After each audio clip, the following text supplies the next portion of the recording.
And we're back. Hey yo everybody, what's up? Tom here, back at you with another video. We just finished Titan Valley. I'm level 26. I'm gonna go do my Ascension trials.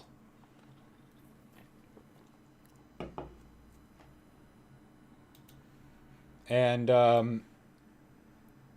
yeah, we're going to watch a Professor Dave Explains video as well. DeMarcus Files. What's up? This is Path of Exile 2.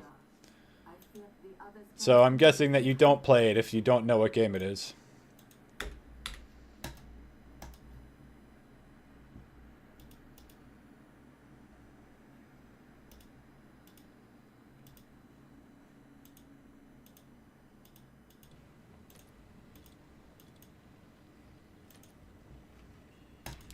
DeMarcus, I gotta ask you something.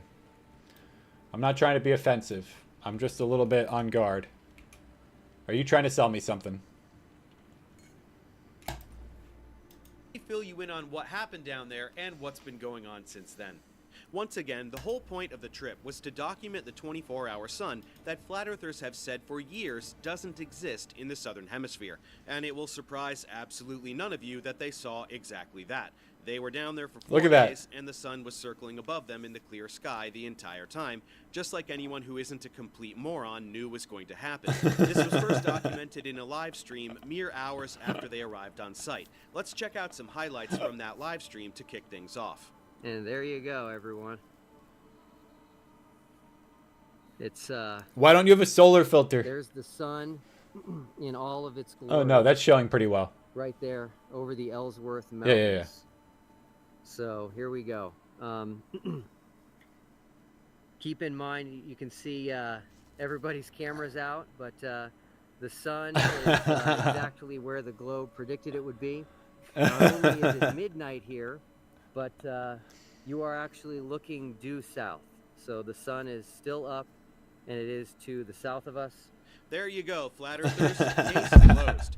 The sun is directly overhead at midnight, illuminating everything, when you think it should be all the way on the other side of the pizza land, leaving them in total darkness.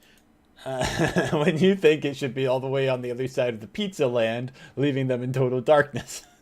So you're wrong, and the Earth isn't flat. Of course, all flat earthers watching the live stream immediately accepted defeat and abandoned their cult of delusions to become normal contributing members of society. The end. I'm just kidding. It's going to be a non-stop train wreck of reality denial and coping mechanisms for the rest of the video. But what about the flat earthers in attendance? What do they have to say? Let's start with Jaren. Sometimes We had a bunch of people just enter the stream. Welcome in, everybody. Welcome in. We are,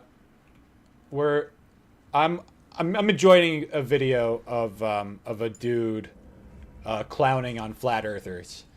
So that's the content. Everybody just, if you just came in, I'll explain the conceit of this whole thing. The flat earthers were offered by this like rich guy to, go to the North Pole to see, the sun go all around them over a 24-hour period and never set. And that's what this video is about. Somebody actually took the guy up on the offer, and they went to the North Pole. They actually went. And they saw the sun go around just like the globe would predict, and that's what they're talking about. you are wrong in life. And I thought that there was no 24-hour sun. In fact, I was pretty sure of it. But I respect Will Duffy for being a stand-up guy, at least. Oh, wait, actually, let's listen to this guy admit he was wrong. Reality denial and coping mechanisms for the rest of the video. But what about the flat earthers in attendance? What do they have to say? Let's start with Jaren. Sometimes you are wrong in life. And I thought that there was no 24-hour sun. In fact, I was pretty sure of it. But I respect Will Duffy for being a stand-up guy, at least in the way that he kept saying it was true. I kept saying it wasn't. He said, "You want to go? I'll take you." And brought me here, and it's a fact. The sun does circle you in the south.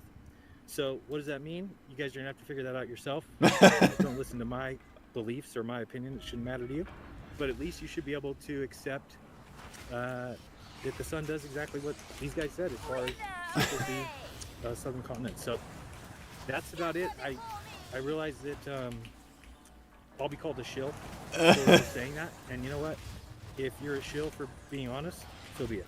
I honestly believe there was no 24-hour sun. I honestly now believe there is. That's it.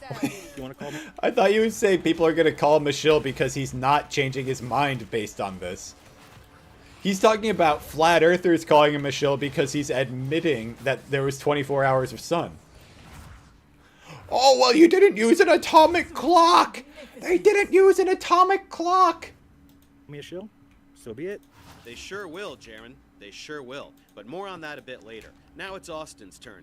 Yeah, so I mean, I was one of the people that said I definitely didn't think that there was a 24-hour sun. We obviously haven't actually seen the sun for 24 hours, but it is doing what they said it would do, very clearly, and it is still dancing around high in the sky. So obviously we're documenting it.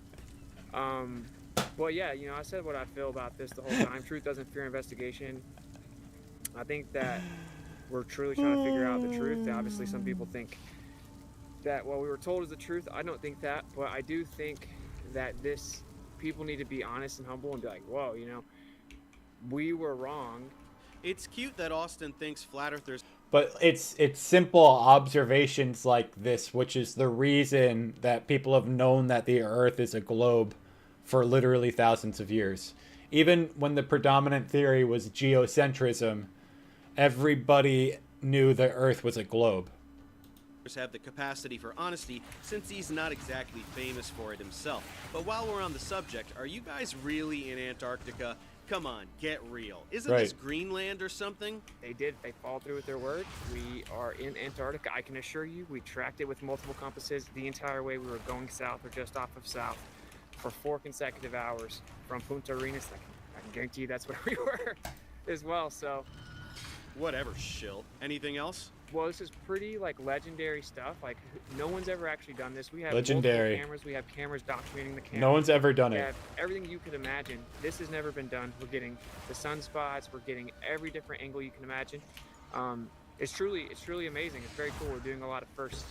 No, Austin, what you're doing is not new or remarkable at all. Yes. You are not a hero or a pioneer of any kind. You're just one of the only flat earthers who accepted a free trip to Antarctica, a place where humans have been doing research since the middle of the 19th century. Everything you are doing has been done countless times. Flat earthers just say it's all fake, which is why someone paid for you to go and see for yourself. Do you think the rest will keep pretending it's all fake, even though you're telling them it's real? I guess we'll find out, won't we? Now let's check with another flat earther named Jonathan. We really just want to see things for ourselves, and this has been unbelievable. I wish it would set. I think the magic of a setting sun would make me a lot happier. I'll sleep. Why does he wish it would set? Why does he wish it would set? This is an interesting question. Why does that flat earther wish that the sun was setting? His prediction is that if the sun goes far away from you, it sets. Because it's so far away, the light doesn't reach you. He wants the sun to set there. He wishes it would set because that would confirm his worldview. That is what would allow him to continue to live inside of his delusions. It's just like the movie They Live. If somebody gives you the ability to see past your ideology, past your worldview, and to see something that's more accurate, even if it is more accurate, but if it contradicts your worldview, this works the same way with, political ideology, philosophical ideology as well. It's the same thing. The human being, in general, fights against any information which contradicts his worldview really, really aggressively. And it's just like that scene in They Live where the one guy is trying to get the other, they're in an alleyway. The one guy's trying to get the other guy to put on the glasses that let him see, the subliminal messages in all the advertising saying obey, submit, consume, this type of stuff. But it doesn't have to be like a capitalistic critique. It's anything which contradicts your worldview. And he didn't even agree to put the glasses on that would show him the truth of the world. He fought against it until the other guy actually like overcame him in a fight, and then he put the sunglasses on, and he was able to, you know, see past his worldview. And so I think it's interesting when this guy says he wishes the sun would set, he really means that, because he wants the world to be flat. The only reason he wants the world to be flat is because that's what he believes. Well, it also is part of, he also has a whole bunch of other tangential beliefs, which are like related to NASA doing cover-ups and the CIA and the government hiding information and educational propaganda, this type of stuff. It all feeds into it. You know, they think essentially if they, in quotes and scare quotes, can get you to believe something which contradicts your experience, i.e. that the world is round, then they can get you to believe anything. The problem is, if you just look at the numbers, at the data that we've known for thousands of years, everybody knows the Earth is round. I wonder if Dave is going to get into that thing about the ideology of all this. Let's see. Sleep better.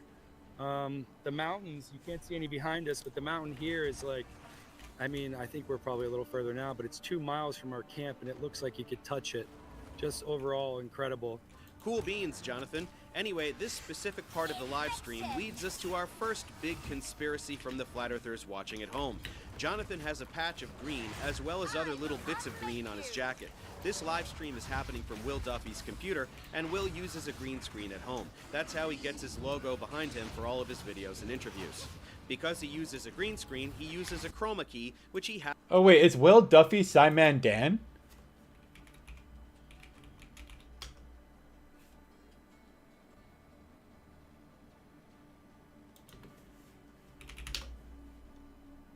No, okay, somebody else. Happened to leave on, along with his default background, the TFE logo.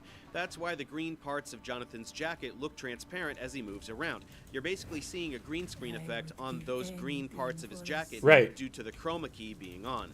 Naturally, flat earthers at home decided this meant they are filming in front of a green screen to fake their surroundings. Of course, in reality, this actually... Which wouldn't make any sense, because why would the green screen show this black background with white text on his shirt and a Antarctica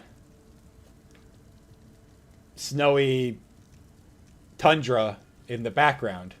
That wouldn't make sense. If it was a green screen, you'd have the same background continuously, right? Because if he's trying to prove something with this, he wouldn't want this guy to move over and then and then reveal this background behind him. Well, and then reveal that, like, you know, there's some sort of branding on the actual background. So doesn't make any sense. Actually proves they are not in front of a green screen. Yes. Yes, exactly. What's happening on his jacket would be happening to the entire background. The chroma key takes out anything green. Look, it even happens earlier in the stream when they go into this building and look at a scale, and when the display lights up green, it disappears and you see a little piece of the TFE logo. There's no screen anywhere, it's just the chroma key removing green things exactly like it's supposed to do. Not to mention the fact that there are countless times over their stay that they are filming things from all different directions and also turn the camera around 360 degrees like Will does at the end of this live stream. Green screens are flat, but the notion that flat earthers understand basic spatial reasoning, let alone how green screens actually work, is not even worth discussing since they can barely tie their own shoes. But let's see how they run with it.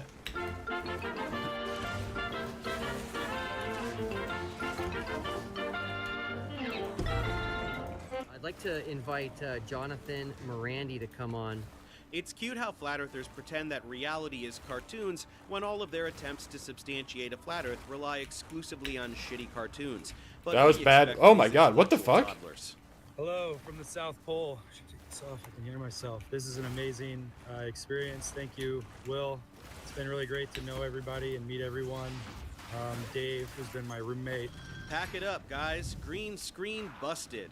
The arrow is pointing to a jacket, not a screen, but there are 3 exclamation points, so this is pretty convincing. To the Flat Earth team, you know, Yes, for a split second it says screenshot at East Australia at. That's not even a sentence, but more importantly, it can't possibly mean anything. There is no area of Australia that looks like Antarctica, and if he is pretending that they are in a studio in front of a green screen, why the hell would they go to Australia to do that? Anyone else?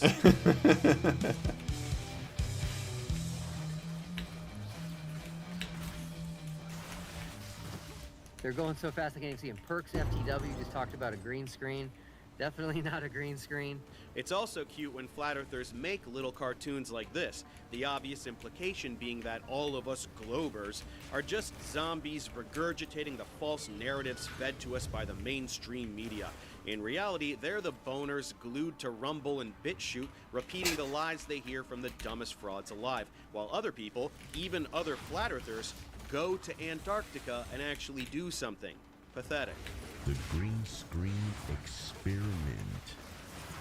That's what they gave us.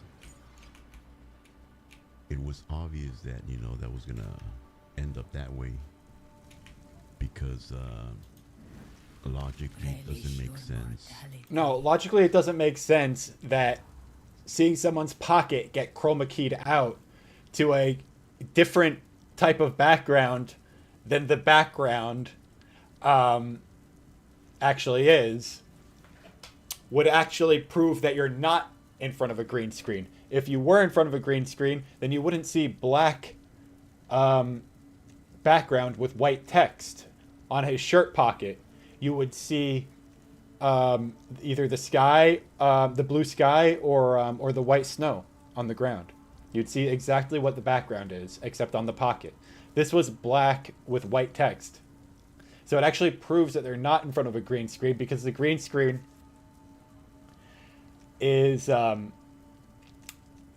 revealing something which is not the background. That someone would pay $35,000, okay, for each person to go to Antarctica. It's just, who's gonna pay $35,000 a person, you know? You know, it just doesn't make sense. Well, he thought doing this would finally shut all of you assholes up for good. It was a little naive of him, but I commend him for trying. Is this really the best you guys can do? It has to be green screen, even though it definitely isn't, because who would pay money to go there? This is embarrassing even for you, and I'm not even going to touch all the numerology bullshit this moron pivots to at the end of this video. It's all so stupid, in fact, that even other flat earthers started talking about how stupid it is. They're in a green screen studio. Bull crap, not true, no green screen. And for those of you saying that there was a green screen because of that glitch on Will's video, I'm going to show you again exactly how it happened, right? I have my green screen studio turned on, but I don't have a green screen. This is real. Touch it. Remove it. Yes. Right? This is real back here. So I have a green patch. I'm going to put it right on where that guy had his. And as he moves around, this is all you saw. This is it. We sent our 2 best guys down there, and now everyone's turning on them. Everyone's saying, oh, they were in a green screen studio. They were not. This guy's a flat earther. We were talking with them. They were walking around. There's hundreds of cameras. Yes, that's everyone's favorite moron, David Weiss, telling other flat earthers that they're stupid for suggesting the green screen thing. How low do you have to sink? Of course, he's already foreshadowing things to come with these idiotic little diagrams trying to justify what they saw, so get ready for all of them to present crap like this for the next several years. Anyway, buzz about the green screen was going around immediately after this first live stream, so the next day, Will and the gang did another live stream called There Are No Green Screens in Antarctica. And so the conspiracy now is that we're not in Antarctica and it's a green screen. And so we are going to refute that right now 3 ways. Irrefutable proof that we are not using a green screen. Number 1, you'll see MC Toon behind me. He is live streaming. So we are both live streaming each other. That would not be possible if there was a green screen. Hello. Number 2, I am going to grab Jonathan. So Jonathan Morandi, when he went on camera, he had a patch on his shirt that was greenish in color, which was removed because of the chroma key. So I have now taken that off, and so now you can see the color of the patch, and it's there, which would have disappeared with a green screen. Thank you so much. You can get back to filming. So anyway, how it works is when you have things like, this is the water bottle I've been using out here, that are green in color, and you have that chroma key turned on, it removes that. Here is a can of some Chilean Pringles called Crispos. You'll notice here the red and the green color. So no. I hope that they just have somebody like run and jog into the background, because that would also disprove a green screen. Another corpse to serve me.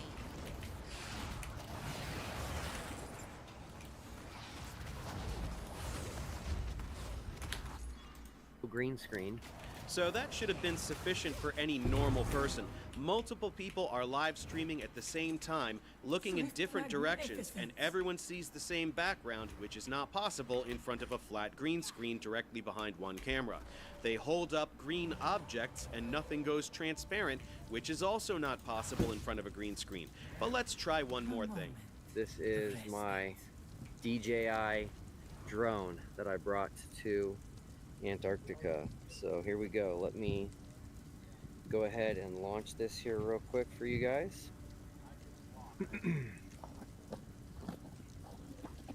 Alright, here we go. Yeah, okay, yeah, look.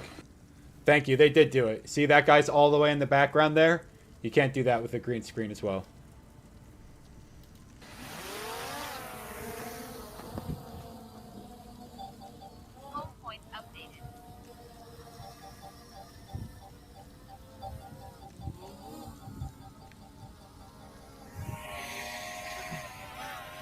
He has the same drone I have.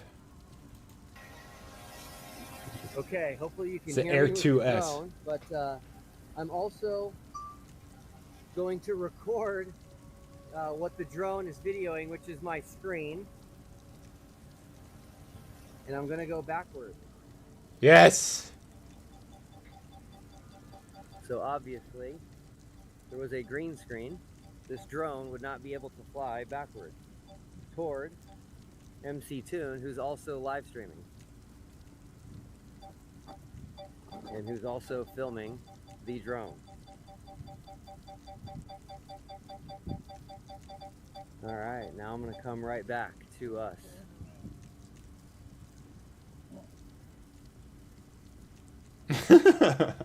Alright.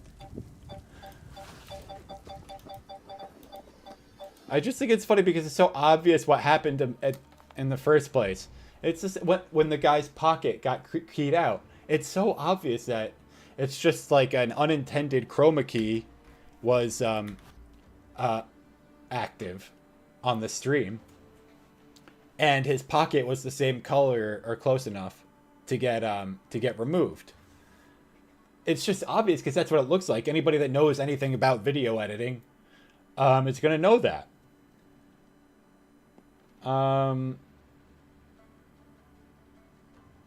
And so why is all this even necessary? It's because people are dead set on confirming their worldview. And so if something is shown to them that contradicts their worldview, they have to find some kind of explanation, some kind of reason that that this phenomenon can occur, because it contradicts their understanding of the world.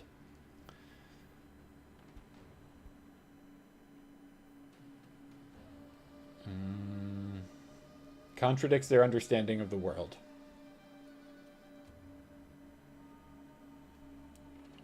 you grasp at straws, you're going to look for anything. And so it's the same thing as the guy who said, I wish the sun set. It's ideology that is forcing you to make shit up to resolve the contradictions.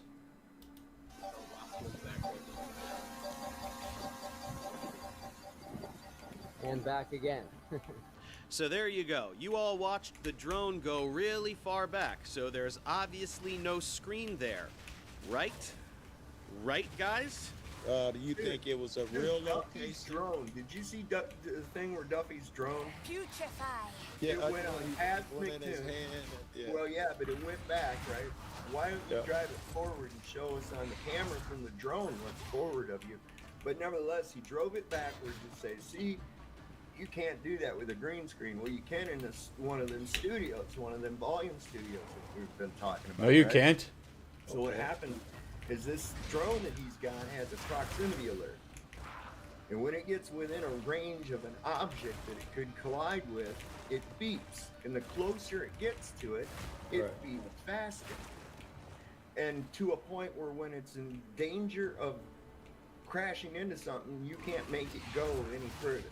Right. All right?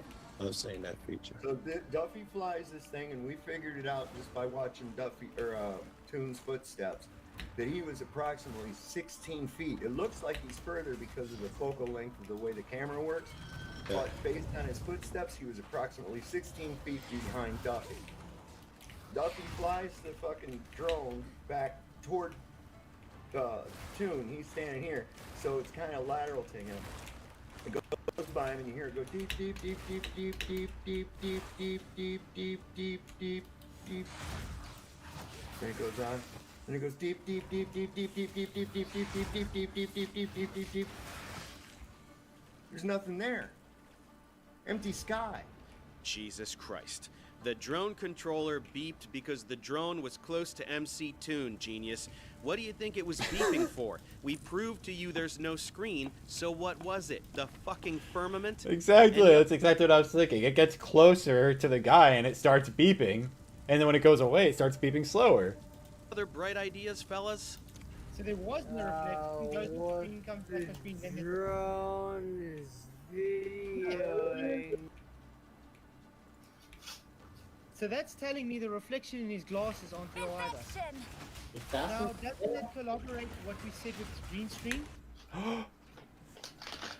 Look, he's trying to head off. He came up with another disproof that nobody else even thought of, which is the reflection in his sunglasses.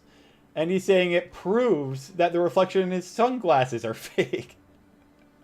Could he not be wearing green screen glasses? If they're that good, if they're that adept at this, it can't be green screen glasses because the image would be stationary regardless of how its head moves. If it was a green screen, there wouldn't be realistic bent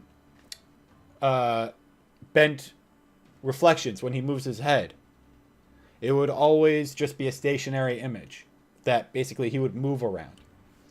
So the fact that they would have the technology to replicate that effect, but they're also so under-resourced that they let slip a guy's pocket be green screened out inadvertently earlier, because that was what was being alleged. It beggars belief. What the shit are green screen glasses? That's not a thing. Also, the reflection in his glasses obviously is real. You can see Will's arm that he's extending in real time.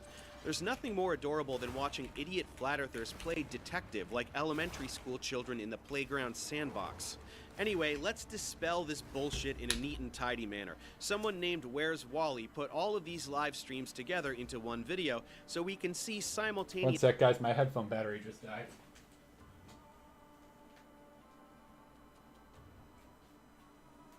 I have a cord somewhere. Oh yeah, over here.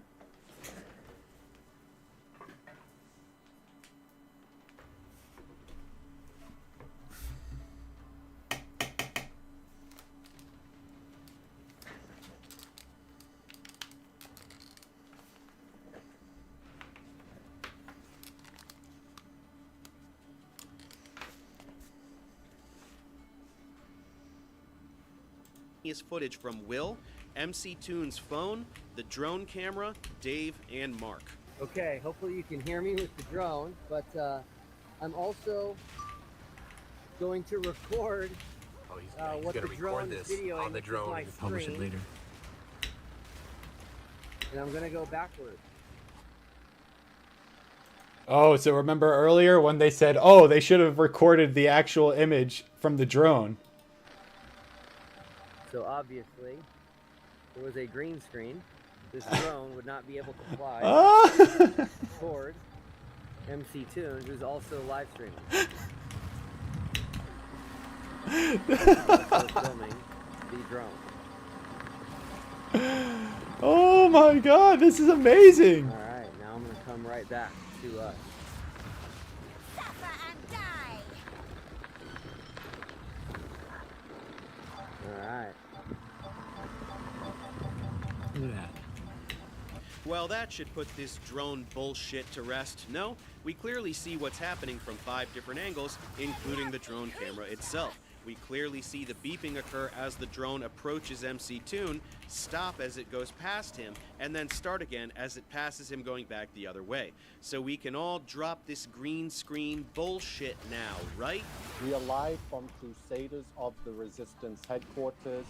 I am King Nico, and we are currently exposing the final experiment. The Crusaders of the Resistance headquarters, also known as King Nico's mom's basement. Did mommy stock you up with your favorite snacks for this super important broadcast, Nikki? Hey, Mom! The meatloaf! We want it now! A bunch of Freemasons traveled to an area which was supposedly Antarctica and somehow filmed 24-hour sun, which is pretty much impossible on both models, the heliocentric and the geocentric model. You have no idea what Freemasons are. The word you're looking for is supposedly. They objectively did go to Antarctica, and all you assholes live tracked their flight there, which went directly south from the southern tip of Argentina, and a 24-hour sun isn't impossible at all. That's why they definitely did see it, as we all expected by having basic spatial reasoning skills. 164,000 subscribers. Notice how many videos he has posted. 665 videos. That's just one away from 666. Wow, you're really good with numbers, buddy. It's so cool how you knew which number came next. Anything else? Because online, everyone's... I love how it's not even 666. It's a different number. It's a 665 has no satanic iconography, no satanic history, nothing. No satanic connotation. 666 does, but 665 literally does not. So it's a different number. Talking about green screens, and I'm like, yes, green screen is a very valid point, considering some of the videos they posted had some green screen effect in it, and everyone is still holding on to and screaming green screen. No, only idiots are screaming green screen because they prove to you there are no green screens 4 different ways. And while watching some of these videos, I immediately saw that there's a separation between the sky and the floor, which is the stage setting here, where snow looks like it's been brought in. And there's a line here that goes pretty much all the way around. Those are icebergs or mountains.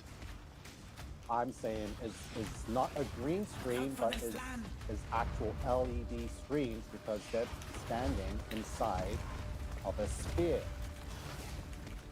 So here's the sphere in Las Vegas, and the screens can show images on the outside and also on the inside.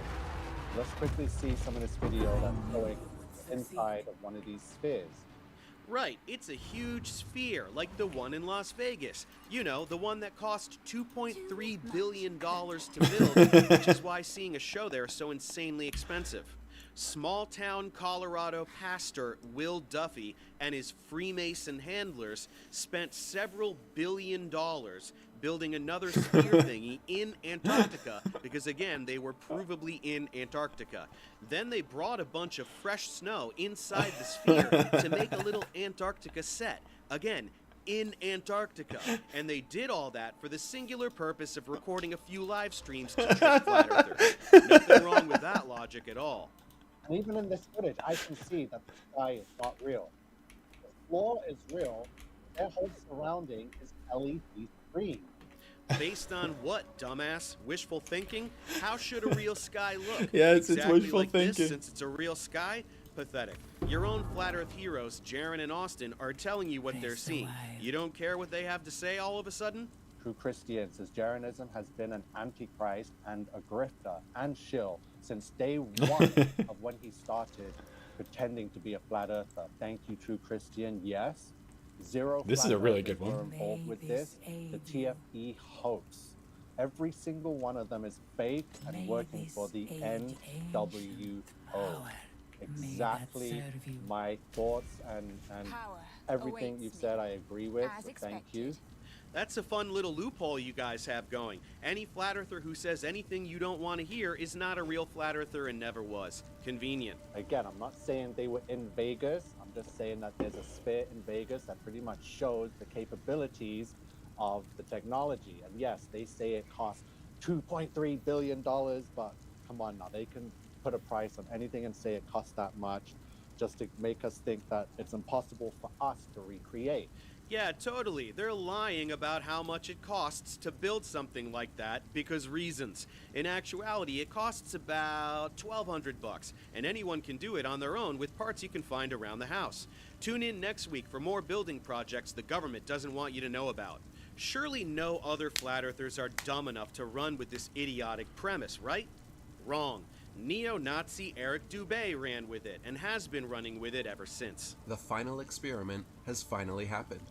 After half a year of hype, Will Duffy's band of globe defenders have performed what they deem a death blow to Flat Earth.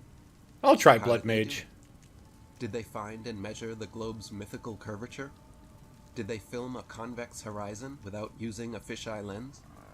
Did they circumnavigate in a perfectly straight line and return to their starting point? Or did they construct a demonstrable model of water sticking to a spinning ball? No. They didn't even attempt any of these things that flat earthers have actually called for and admitted would provide evidence for the globe. Instead, they made up their own strawman experiment and labeled it final, with the hope that their results would be the last words on the flat versus globe debate. Well, isn't this pathetic? Ignore everything that proves you wrong and keep spewing this make water stick to a ball bullshit, no matter how many times people explain to you how it's completely meaningless. Hey Eric, did you forget about all the times you've said this? In order to fit the heliocentric globe model, this midnight sun phenomenon must also occur for observers south of the Antarctic Circle during winter solstice. Depending how far south the observer is, the sun should be seen for several days or weeks, never fully setting, just like it does in the north. In reality, however, there is never 24-hour sunlight anywhere in Antarctica at any time of year. You've been emphatically stating for years that there's no 24-hour sun in Antarctica. You were offered a fully paid trip to go see for yourself. You declined like a coward. But now that other flat earthers went and saw it for themselves, you turn into a revisionist and pretend you've never made such claims and that seeing the 24-hour sun doesn't change anything anyway. Well, yes it does, Eric. It proves you wrong. You said it's impossible on a flat Earth, and they saw it. So the Earth isn't flat, no matter how much you want to whine about your dry balls. Since this one fact would destroy the heliocentric globe model, there is, and has been since the 1950s, an Antarctic treaty signed by over 50 countries banning all independent travel and exploration of the Antarctic. Excluding overpriced chaperoned penguin tours and government-approved contractors, nobody is allowed to step foot in Antarctica, especially not during winter solstice, when there should supposedly be constant 24-hour sunlight. Well, don't you sound stupid now, Eric? Was this a penguin tour? I didn't see any penguins. How did these guys get past all the NASA guards? Also, you clearly have never read this treaty you're always talking about because it says nothing like that. Conspiracies this stupid fall apart when you actually read the thing you're referencing. So basically, for years and years, Eric has admitted that a 24-hour sun in Antarctica would prove the Earth is a sphere, which is why nobody is allowed to go and check for themselves, which is why he has in the past been so desperate to explore the realm and check out Antarctica for himself. Well, why can't I? Similar to like Antarctica. But why can't I go see for myself? Why are you just telling me, oh, it's a globe, it's a little continent on the bottom, you don't fall off because of gravity, you're good, don't bother going there. Well, why can't I go and see? I want to. I should have done Life Leech for myself, and then I'll decide. Can't we do that?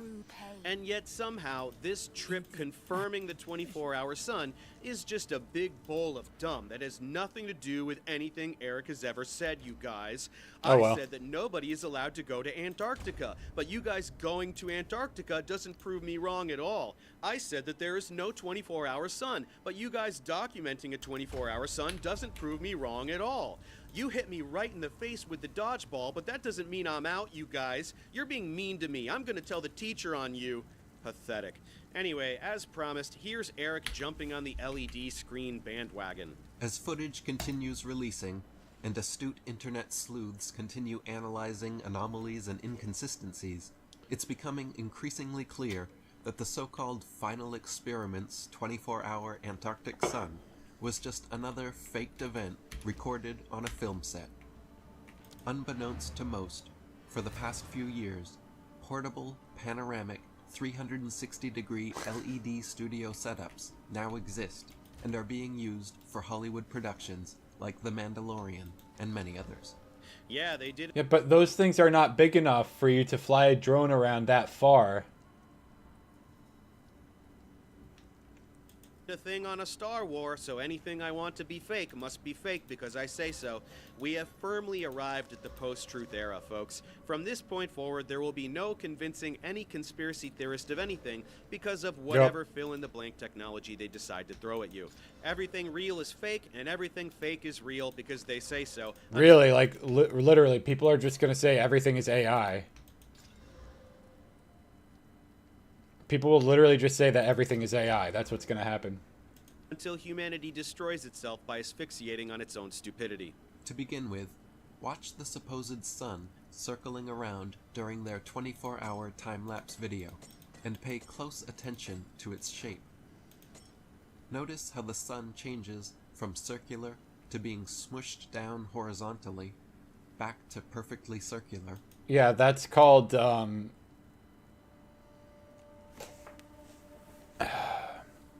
occlusion. That's called occlusion, my friend. That's all that is.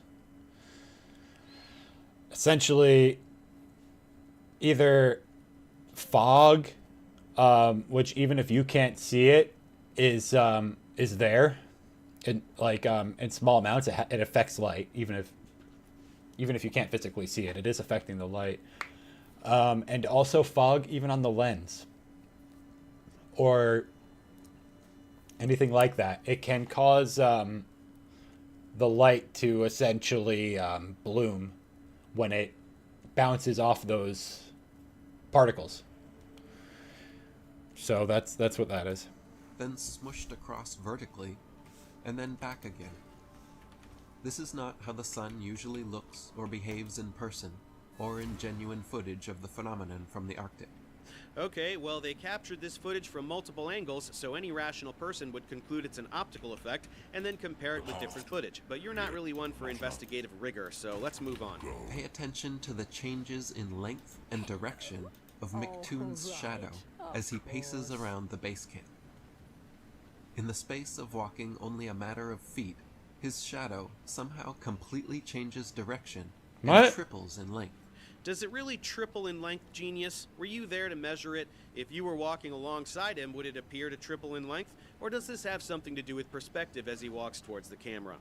The following is a simple demonstration of how light and shadows work depending on the distance of the light source. In the first example, the light source is held close to the action figure as he moves along the table. and we see quite pronounced changes in the length and direction of his shadow. Let's hold Funny on how to this. flat This is Earth pretty good. experiments always involve children's toys, huh? Hey, Eric, why don't you get off your ass and try this outside with real shadows and real people? Oh, right, that would involve having both a shred of intellectual integrity and also a single friend willing to spend time with you. Now let's watch as McToon and Austin Whitsitt respond to commenters asking them to show their breath in the Antarctic. As they blow hot air out their mouths in freezing temperatures, there should be a cloudy mist that forms in front of their faces as the water vapor in their breath condenses. Instead, however, every time they blow, not a trace of fog appears. Freezing temperatures? They were there around the solstice. That's the warmest time of year. Record temperatures have been up to the 60s. When they were there, it was probably in the upper 30s. Cold, but not freezing. That's what happens when the sun doesn't set. Also, if they were shooting this in a studio, why the fuck wouldn't they just make the studio cold? Use your brain, Eric. So after exhaling his vape hit into the camera, rather than picking up some of the snow that was all around him, for some reason, Austin walks several feet away and picks up a bit of snow from over there, then walks it back to the camera and lets it fall to the ground. If snow is everywhere all around him, why did he have to walk way over there to get some? Okay, after this thing about the vaping, which will come back later, Eric whines about Austin going 10 feet away to pick up some snow.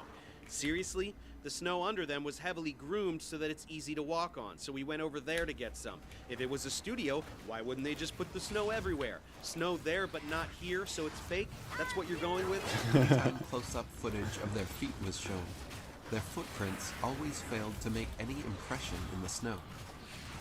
Here, he moves his left foot, and there is no impression, footprint, or displaced snow. Yeah, it's heavily groomed, so it was hardened and compacted. It's not like fluffy, fresh snow that leaves big, crunchy footprints. And yet they are clearly leaving some footprints. This idiot examines one step that doesn't leave enough of a print, according to him, ignores all of the footprints that are clearly visible, and says, what's with the no footprints? What the hell does he think this is? If it was a studio, wouldn't they just bring in a bunch of snow? And if they were too lazy to bring in real snow, despite wasting billions of dollars on this super secret studio, so they brought in fake snow, but they still showed their feet walking on the fake snow for you idiots to catch them? What? Jaron, Whitsitt, and others involved also made comments several times about how the mountains in the distance seemed so close that you could touch them, but that they were actually several miles away. The mountains do seem strangely closer than they should appear, and if you pay attention to where the background and foreground meet in footage from the final experiment, particularly the 24-hour sun time-lapse, it seems we are seeing where the digital backdrop ends and the studio floor begins. They're just applying a blue screen chroma key and getting rid of the blue, you moron. It's exactly the same as a green screen, but for the color blue. Blue gone, white not gone. Holy shit. So, Eric, let's get this straight real quick. You won't debate anyone ever. You won't take a free trip to Antarctica to prove the Earth is flat, the thing that is your entire identity. But when other people do go, you just spew a bunch of trivially debunkable bullshit from the safety of your mom's basement and pretend you're winning something. Kind of sounds like you're just a little bitch. In fact, I think everyone should refer to you exclusively as Eric Do Bitch. That has a nice ring to it. Let's make it happen, guys. To review, in response to being shown a 24-hour sun in Antarctica, the thing that all of these morons have been saying is impossible for years, we have Studio Gate, Breath Gate, Studio Snow Gate, Footprint Gate, and Shadow Gate. You will not be surprised to hear that Flat Earthers... Some of those sound like they could be good, some of those sound like they could be the name of good towns in D&D. You know? Oh, Shadowgate. I'll meet you at the tavern in Shadowgate. At dawn. Actually think they are good arguments. Let's crap all over each of them one at a time. The studio thing, it's just a big dome like the one in Vegas. Alright, cockbags, then explain this. While he was there, Will flew his drone straight up into the sky. really high, 1,500 meters, or almost 5,000 feet. The sphere in Vegas is 367 feet tall, so this drone is going well over 10 times higher than that, and also almost twice as high as the tallest building in the entire world. I know what they'll say. They'll say, oh, why didn't they point the camera down when he tried to record that? Because all they have to do is go up, and then once the people are out of the frame, you just seamlessly start to changing, you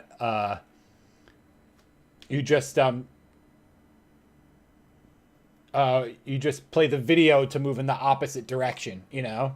So you fly the drone up a little bit, and then once the people are out of the frame, then you seamlessly start moving the video in the opposite direction. That's what they would say. Unfortunately. But obviously, they'll always come up with some excuse. So if you want to believe that the Illuminati lizard people government have secretly built a megadome conspiracy studio twice as tall as the Burj Khalifa that nobody has ever taken a picture of from the outside, you go right ahead. The rest of us will apply Occam's razor and accept that there's no fucking studio. Then the breath thing. Antarctica is a desert. Not being able to see your breath in the summer in Antarctica is common. They could still see their breath if the conditions were right and the lighting was right. Even dumb Dave Weiss had to come to the rescue and tell the flat earthers they were being more stupider than him.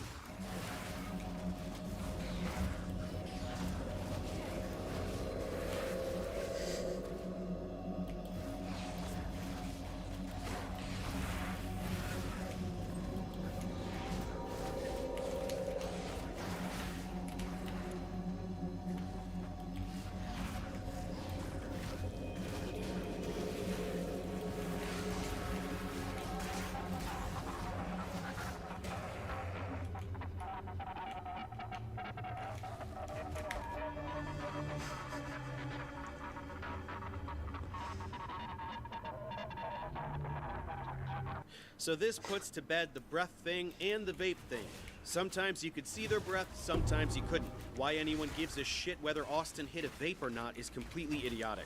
And then the snow and footprint crap. Once again, the snow was compacted by local staff using a very large groomer to give them a flat place to set up their cameras and tripods and equipment.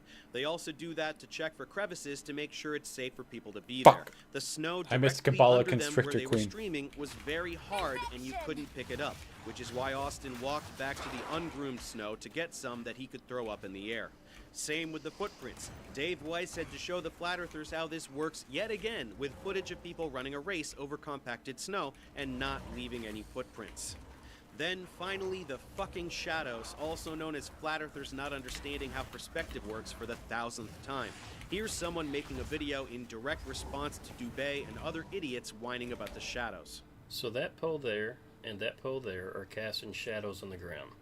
You see that shadow is going that direction. That shadow I see what is he's that doing. Direction. And the claim is that proves that that sun is local. Otherwise the shadows would be straight and parallel. Well, they actually are parallel. This is just a perspective. Now let's look at another perspective. Here we see the shadows look like they're spreading apart towards the bottom. As we get up higher and higher so we can see the entire picture, we start to see that they actually are parallel. A few more shadows come into frame. They're also exactly parallel. Exactly. Perspective. 1 point perspective. Got a couple shadows from the top portion coming in. Exact same direction. No matter how many shadows bring in, left, right, top, bottom, every shadow is exactly mirrored. Same direction. And that can only happen when you have them coming from one distant light source. And that light source would be that one right there. The same exact light source they saw in Antarctica. Man, these drones really are ruining everything for flat earthers, huh? Hey, Eric, why don't you do something like this instead of playing with children's toys? Oh, right, you're an unemployable loser who can't afford a drone. But do you even really need a drone? As far as the final experiment video where the shadows weren't making sense, the shadow moved from the right to the left. As we see here, it's easily done. And then the shadow starts to elongate as you walk forward. Suffer and die! Is that not the sun, Eric? Is this being filmed in a super secret dome studio too? Let's see who else we can mock. While in Antarctica, MC Toon dropped in on your favorite incompetent child abuser and mine, Nathan Oakley. Nathan has famously insisted that anyone who tries to go to Antarctica will be turned away at gunpoint. Whoopsie. It's McToon. Is that the real McToon? Hello. I'm in Antarctica. How you doing? Hey, dude. The sun did not set 24 hours.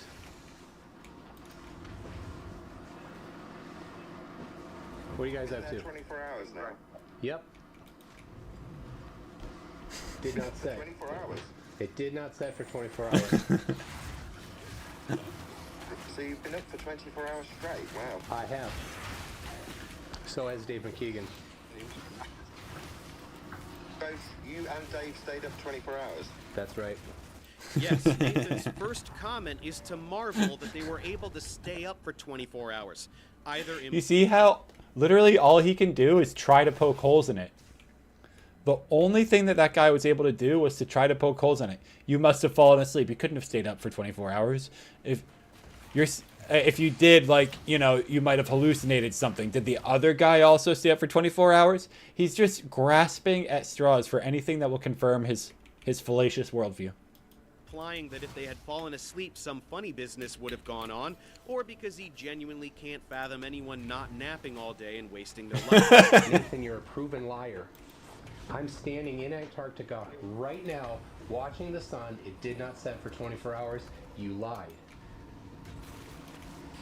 I lied about the sun. You certainly did. You absolutely 100% lied about the Earth. Turn off your mute button there, Nathan. Unselect that little auto mute that you got that you're married to, your life partner, the mute button. Turn it off so that I can talk and you don't get to overtalk me. Nathan, you are changing the topic, Nathan. I am walking around outside in Antarctica right now. I've got 10 people here with me. I'm looking at the mountains. I'm looking at Mount Rockton right now. You said that if people tried to go to Antarctica, they would get turned away at gunpoint. I proved that you lied, Nathan. All of your gullible idiot followers should be realizing right now that you are an idiot or you are a liar.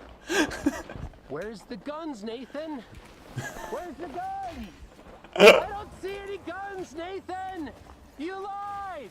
Ah, that's fun. And if you somehow weren't yet convinced that Nathan is a gigantic piece of shit, watch how he talks to Austin, who decided to go on Nathan's show after getting back home for whatever reason. Why, do you want our feedback? You're going to go out there and get ridiculed and mocked. I mean, I've already decried you as being a representative of myself. So, you want our feedback? Oh, you did terribly. This will look awful. Just simmer down, Wixie. It's all over, son. For you. But you're just talking shit. I don't have to be in here. Okay, You're go irrelevant to away. me. So if you No want to worries. talk shit to me, Get that's well. lost Okay, and I stop will, and talking. you just sit here and be irrelevant again. Unimpeded. Well, Oakley, if you're pissed that I went down there and saw Not at that, then all. you're not a truther. I'm not at all It's that pissed. simple. No, I'm not. So I'm asking found you the to letter give and I me have your your- feedback, and I will try to integrate it into what I say if I think that it is the right thing to say. If I think that This it means is being the right humble, thing to not say. a douchebag like yourself. I'll enjoy them ridiculing you for it. Because what you've just told us is you'll make up a load of shite with a new model that can explain it. Okay, I look forward to hearing it. That's why you're censoring me, because I'm about to point out that you just lied. I don't know why we wouldn't Another work day's together, and I find it lame, and you make it hard. You make it hard to like. Bless. You want us to work together? Nah, get lost. You've scorned me and called me a grifter, end quote you. So get lost. Enjoy the absolute deserving ridicule that you'll now receive on that circuit. Ridicule from flat earthers. That's what that guy is saying. He's saying, enjoy being ridiculed by people who believe the earth is flat. That you'll give us the receipts for while you call me a grifter? Everybody now thinks he's a mason and a cheat and a scammer and a fraud, and he's involved with a CGI hoax. Yeah, deal with that. Could we work together? Should we work together? Yeah. I find Nah, your fuck that. vitriolic Nah. behavior. Now you're a dick. Get on your pretty spin toxic, train, dickhead. Now we won't be working together, dickhead. We'll be pointing out how wrong you are, just like we always have. You called me a grifter. Now, based on that, I'm happy to watch you burn. You hate to see these idiots fight amongst themselves, don't you? Actually, no, I like it quite a bit. Here's some more of that. This time, Austin is getting it from some other moron who calls himself Flatzoid. I see the video footage of you actually ducking down, putting the vape to your mouth, then standing up and showing your breath and being out of breath because no, I'm not. You just saying I'm lying doesn't mean I'm lying. We saw this live. Oh, you want to bet 10 grand? You want to bet 10 grand on it? I'm not a betting guy. As everybody knows, I'm a Christian. I don't do that's bets. convenient. Okay, now, Don't tell what me I want what you to I do is wait. Don't interrupt me now. Don't tell me what I will and won't do, because all you are doing now is saying I'm lying while we literally saw you do it. So don't tell me I'm no, lying. you didn't. What your retarded dumbass did was see a clipped, edited video. What you did was see a clipped, edited video circulating on the internet. Would you be willing to take a polygraph test? Yes. And you didn't watch it live. You didn't watch it live, you retard. So you're lying as well. I wonder if he ever took the polygraph test. Oh my god, that would be so interesting. I didn't say the 360 was live. I did not say you only see their breath because they're hot. I never said What am I looking for here? So now you lying. Okay. I'm gonna buy an item really quick. Did you or did you I don't not think I have any breath? good jewels, do I? Did you or did you not have breath? Did you No or did you not have jewels. breath? Did you or did you? You called me out. Oh, actually, there's jewels coming up.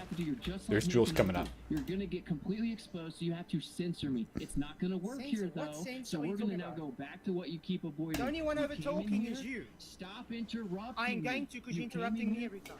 It's just glorious, isn't it?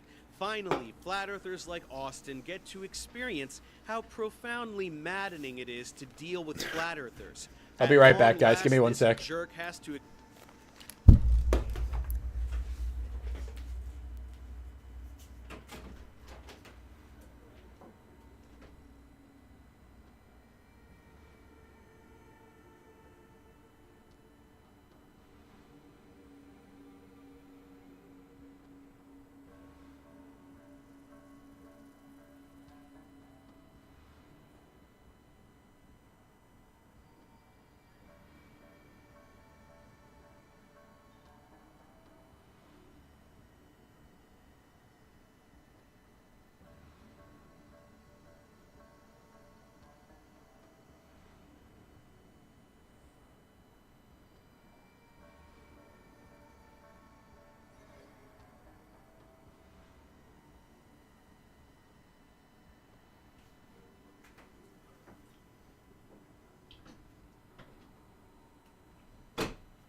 experience firsthand how unbelievably pathetic flat earthers are, denying anything and everything they don't want to be true, calling everyone who proves them wrong a shill, and just generally acting like complete toddlers at every turn. It's music to my ears. Here are some more clips of other random flat earthers pulling everything imaginable directly out of their assholes to try and salvage their absolutely indefensible position in light of what happened in Antarctica. Look at that. When I take a flashlight, clearly moving left to right behind a glass of water, in the glass of water, it starts moving right to left.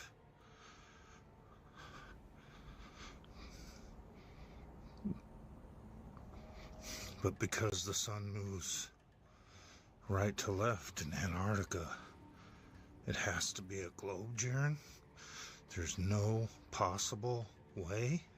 Is this guy filming in a secret apocalypse bunker or something? He even...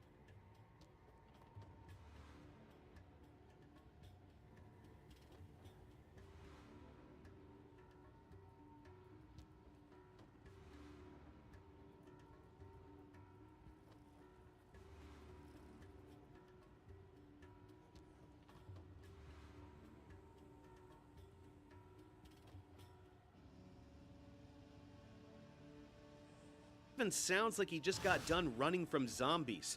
Here's another lunatic. They're on a sound studio somewhere, a stage, and those lights came from cameras or lights, or it was the reflection off the firmament, which the Bible tells us is like molten looking glass. If it's reflecting off the firmament, there could be many shadows going different directions. Either they're on a sound studio, a stage studio with different lights, or it's the reflection off of the firmament.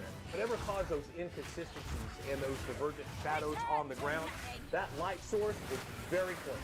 You heard the aging boy band backup dancer. All of those non-existent inconsistencies are totally explained by this magical dome that absolutely wasn't there. Airtight. It doesn't prove anything. This experiment, the final experiment, does not prove or disprove globe or flat Earth in any way, shape, or form. The only three things that could prove that we live on a spinning ball inside of a vacuum going over 1,000,000 miles per hour in 4 different directions would be spherical nature, right, or curvature, motion, and or gravity being isolated and proven. Those are the only three things that can prove that you're on a ball or the globe model is accurate. Okay, well, the curvature of the Earth can be demonstrated in hundreds of ways and has been done right to your dumb faces. You just deny it. Motion has to be inferred by looking at other things because the Earth is so huge, as you would know if you understood inertial reference frames. And gravity being isolated is literally meaningless. Gravity is exerted by all massive objects, and the biggest object near us is the gigantic planet we're all living on. I won't go on this tangent for the 100th time, but anyone who denies the existence of gravity is dumber than rocks. What's going on, right? Just calm down and keep doing actual science, and these little shenanigan experiments won't mean anything. Yes, everyone calm down, because everyone is indeed freaking the hell out, including this jerk. And once you're nice and calm, just keep doing real science, also known as avoiding real science like the fucking plague, and spewing your idiotic string forever. What will pass as science in this world? I mean, we all lived through the pandemic fiasco, so it's not surprising, but it's hilarious.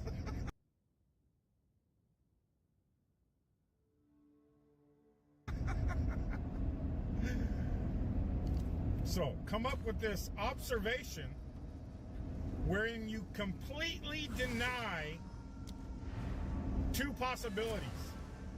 Because it's an observation and not anything near a final experiment, wherein it can, one, be faked with video, or two, you completely discount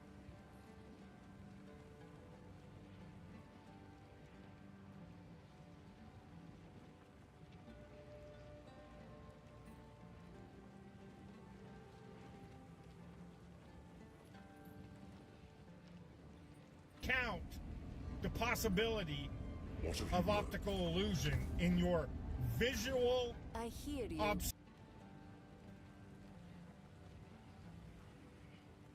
observations. My wares are renowned. And you call yourself scientists. Then you name this entire fiasco clown show a final experiment. Oh wow, the moron who says plandemic unironically also fell for the dumbest hoax in human history. Shocking. The only time of the day they could have shade in front of the mountain is early in the morning. So they probably filmed these like 6 a.m. and claim to be midnight because the sun is coming from here, and when it's supposedly 10 p.m., the sun is going to be in this position illuminating the mountain. Hey dipshit, all of this was live streamed, specifically so that morons like you can't pretend any of the footage was doctored in any way. You're so dumb that you just pretend it was anyway, even though that makes no sense whatsoever, because again, it was fucking live streamed from like 10 different devices simultaneously. Holy hell.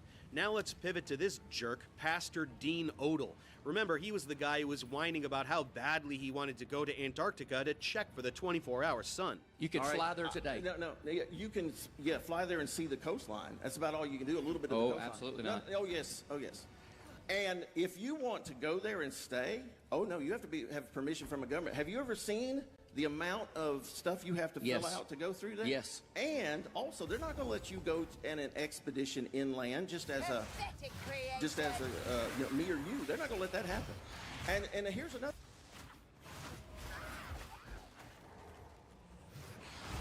Wither away.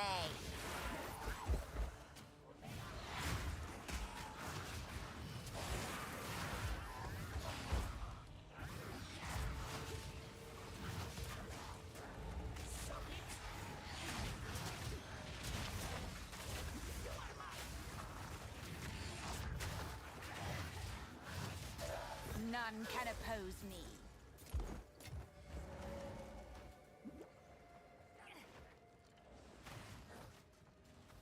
Another thing, if this would be easy to prove, but they hide this from us too. All we'd have to prove is go to Antarctica. Let me and you go to Antarctica, spend a week there in the summer, and let's see if the sun does a 360-degree circle all the way around us. If so, it's a ball. But if the sun comes in this way and then leaves that way, then it's not. So then why can't we go and just see it for ourselves? Well, let's just see if they'll let us. Oh, they will let us. I've already checked into it. They'll absolutely let us. Let's go. They will absolutely let us. Well, now that some people actually did the thing he was pretending to want to do, this moron is now saying that Will Duffy worked with Lucifer, aka the devil, to clear the weather in Antarctica and fake the 24-hour sun. This is, of course, to cover for the fact that everything he said was laughably wrong. Will and company didn't need permission from any government to go there. You can indeed go inland, as they went to 79 degrees 46 minutes to reach Union Glacier Camp, a full-service private camp which is nowhere near the coastline and is open to absolutely anybody. And most importantly, he specifically said that if the sun goes all the way around, Earth is a sphere, and that's exactly what it did for all the days they were there. Now listen to this jerk vomit up some inexcusable filth. Let me just say this at the outset here about the so-called final experiment and them allegedly seeing the sun move in a circle around them in Antarctica. Let me just go and tell you right now. You don't think Satan could pull that off? Oh, yeah. And let me tell you something else. You know, one thing I found interesting, that area they went to, Union Glacier, it's almost always overcast, that there would be good, clear, sunny weather that day. Now, hold on a sec. Who can manipulate the weather? There's two that we know can manipulate the weather. We know this from the book of Job. Satan can manipulate the weather, and we know the United States government can, right? Only Satan and the United States government can control the weather. Well,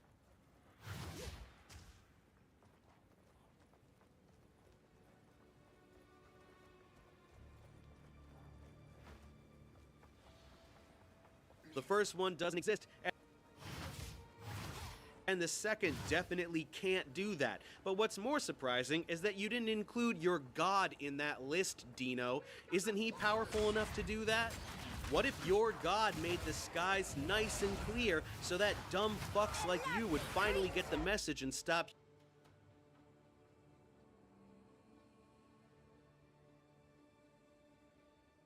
humiliating yourselves? Think about it. Camera angles and no footprints in the snow where they were walking and all these weird anomalies. I'm not even going to, I'm just going to say, they went and they saw a light go around them in a circle that they thought was the sun. Or that they knew, because they're Satanists, some of them, that Satan would be there to help them. Because listen, folks, Satan has a lot invested in this deception. Satan.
NASA, take your pick. Everything is fake because they say so, including Will's status as a pastor.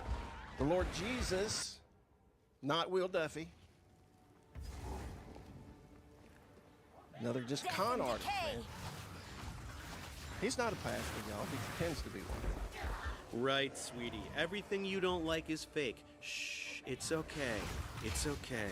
Like last week, I was speaking on spiritual authority and trying to explain that. And old McToon. McToon is one of these guys, one of these globe tards that went to Antarctica. Yeah, he's a globe tard. Probably a government agent, more than likely. But he keeps attacking me. I'm going to tell you what, this is one guy I'd just like take out behind the woodshed. Let old Dean come out for a minute, all right? But he better be glad I love Jesus, right? Wow, threatening physical violence. That's real Christ-like of you, Dean. There's no hate like Christian love, am I right? Anyway, if you thought it couldn't get any dumber than all this, you'd be wrong. If you want to understand the United Nations map, once you understand Antarctica, this is Antarctica. The Antarctic continent like this does not exist. And the bases are distributed like this, according to Vibes of Cosmos, on the moon map. That's why the moon, you always see the same face. It's a little late for Antarctica does not exist, morons. You picked your best and brightest and sent them there yourselves. Speaking of which, Jaren and Austin have been universally shunned from the entire Flat Earth community, just as most of us predicted. Here's another douche named Dustin Nemos who decided to challenge Austin to a debate. For context, this is an example of the level of integrity we're dealing with. Bring it up, You liar. need daylight savings to fix Bring it it in up. a couple years. Bring it up, little They didn't need Satan leap years. liar. Come on, liar. Bring it up. You made the claim. Are you a pedophile? Okay. All right. Really? We are going. Are you a pedophile? All right, Ryan. We are- Ryan. yeah, we're on Ryan, mute. we're Sorry, done? Dustin. We We're can't done? be. Yeah, we can't be doing. Called me a liar? No. We're done. Yeah, when someone catches you in a lie, just call them a pedophile. Classic flirf tactic. I think there's a job waiting for you at the Daily Wire, Dusty. Anyway, here he is with Austin, desperately trying to maintain this idiotic charade that they were in a studio of some kind. Is your claim basically that the Owen Benjamin stream was in a different place that wasn't in the studio? I would, yeah, imagine that would be afterwards, in response to Vapegate, basically. So like we were somewhere with Antarctic mountains that was cold, or I don't understand. I don't doubt that you guys flew there. Okay. The footage of you flying there seems real. I haven't checked it out. People have alleged it's fake. I don't necessarily believe it is. It's insane.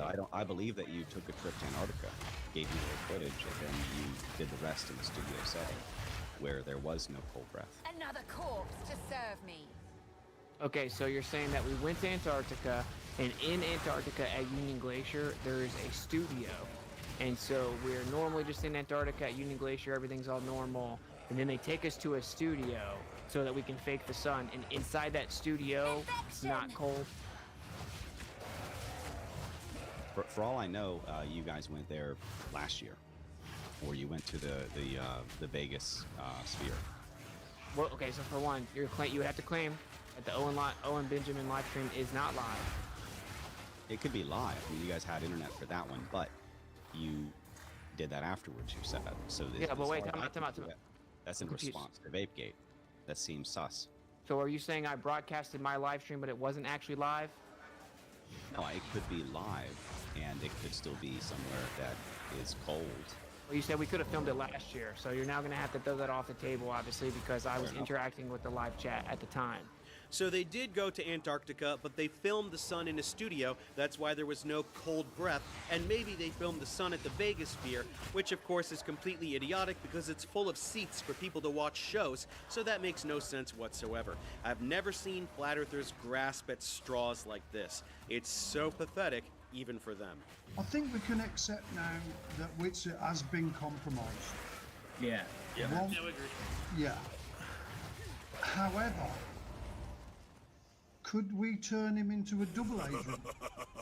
No. Now he must. I would say he must have some. You want Hold to on, hear me out for Can this. you kill his family?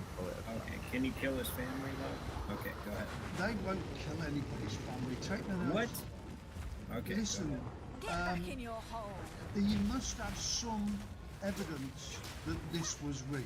he must have either emails or payment into his bank account or something that he could show us all and spill the beans. I will give him $100 if he does that, and I'm sure you would all give. It would be a world changer. Wow, a whole $100. Come on, guys, let's pool together all the money we made mowing lawns over the summer and see if we can bribe Austin into being a double agent in our super awesome spy games. It would change the world.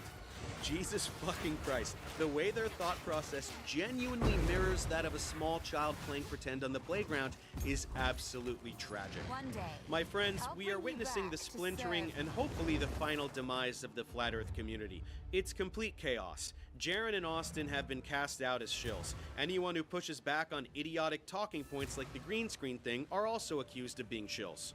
The rest of them can't agree on anything whatsoever. They can't agree on whether this group of people actually went to Antarctica or not, with some still claiming the Vegas sphere bullshit.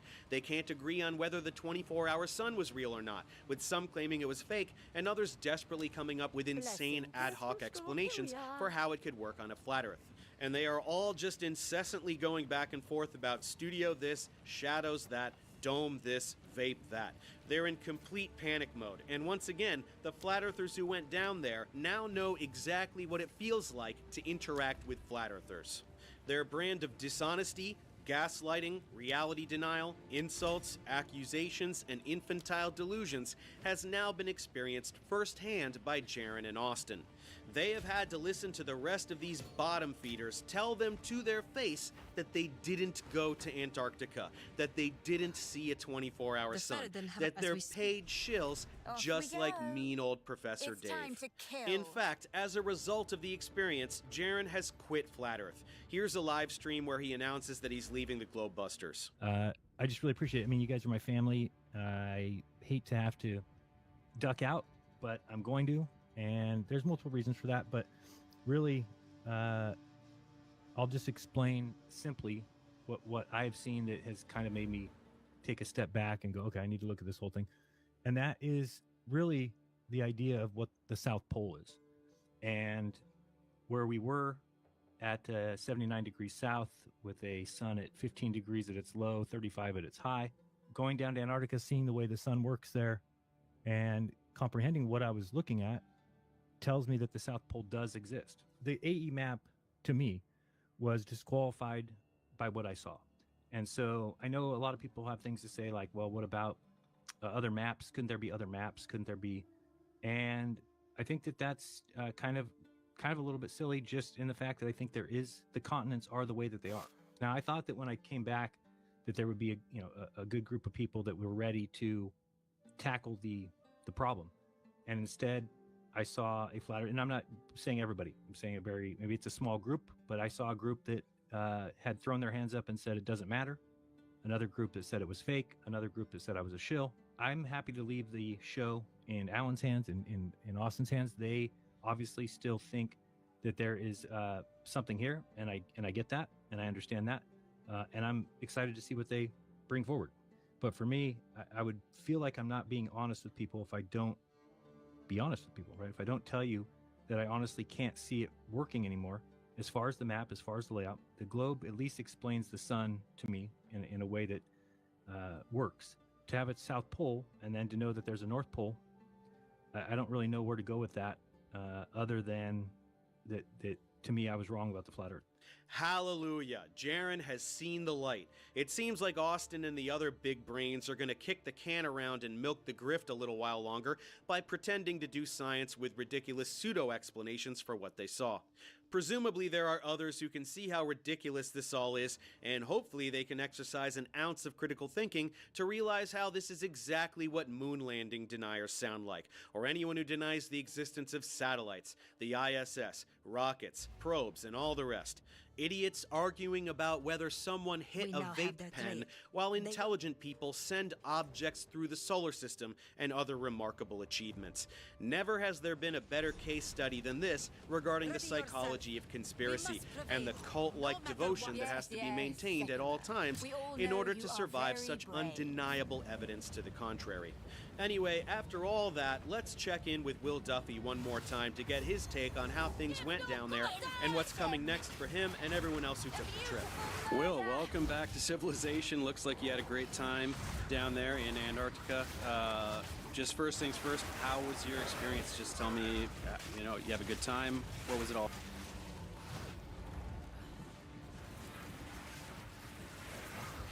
about? It was incredible. Definitely a once-in-a-lifetime opportunity. I'm so grateful I was able to do this. Prior to going, people were telling me that Antarctica is the most beautiful place on Earth, and I couldn't buy that. I thought they were just telling me that to get me to go, but it is, I can say now firsthand, the most beautiful place I've ever seen. Wow. A frozen, barren wasteland, yet magic to the eyes. That's pretty cool. Let's see. So, obviously the highlight was just, yeah, there is a 24-hour sun. Everyone has to admit it. What was that like for the Flat Earthers? Let's just, how many Flat Earthers were there? It Four. was 4. Okay, so let's just talk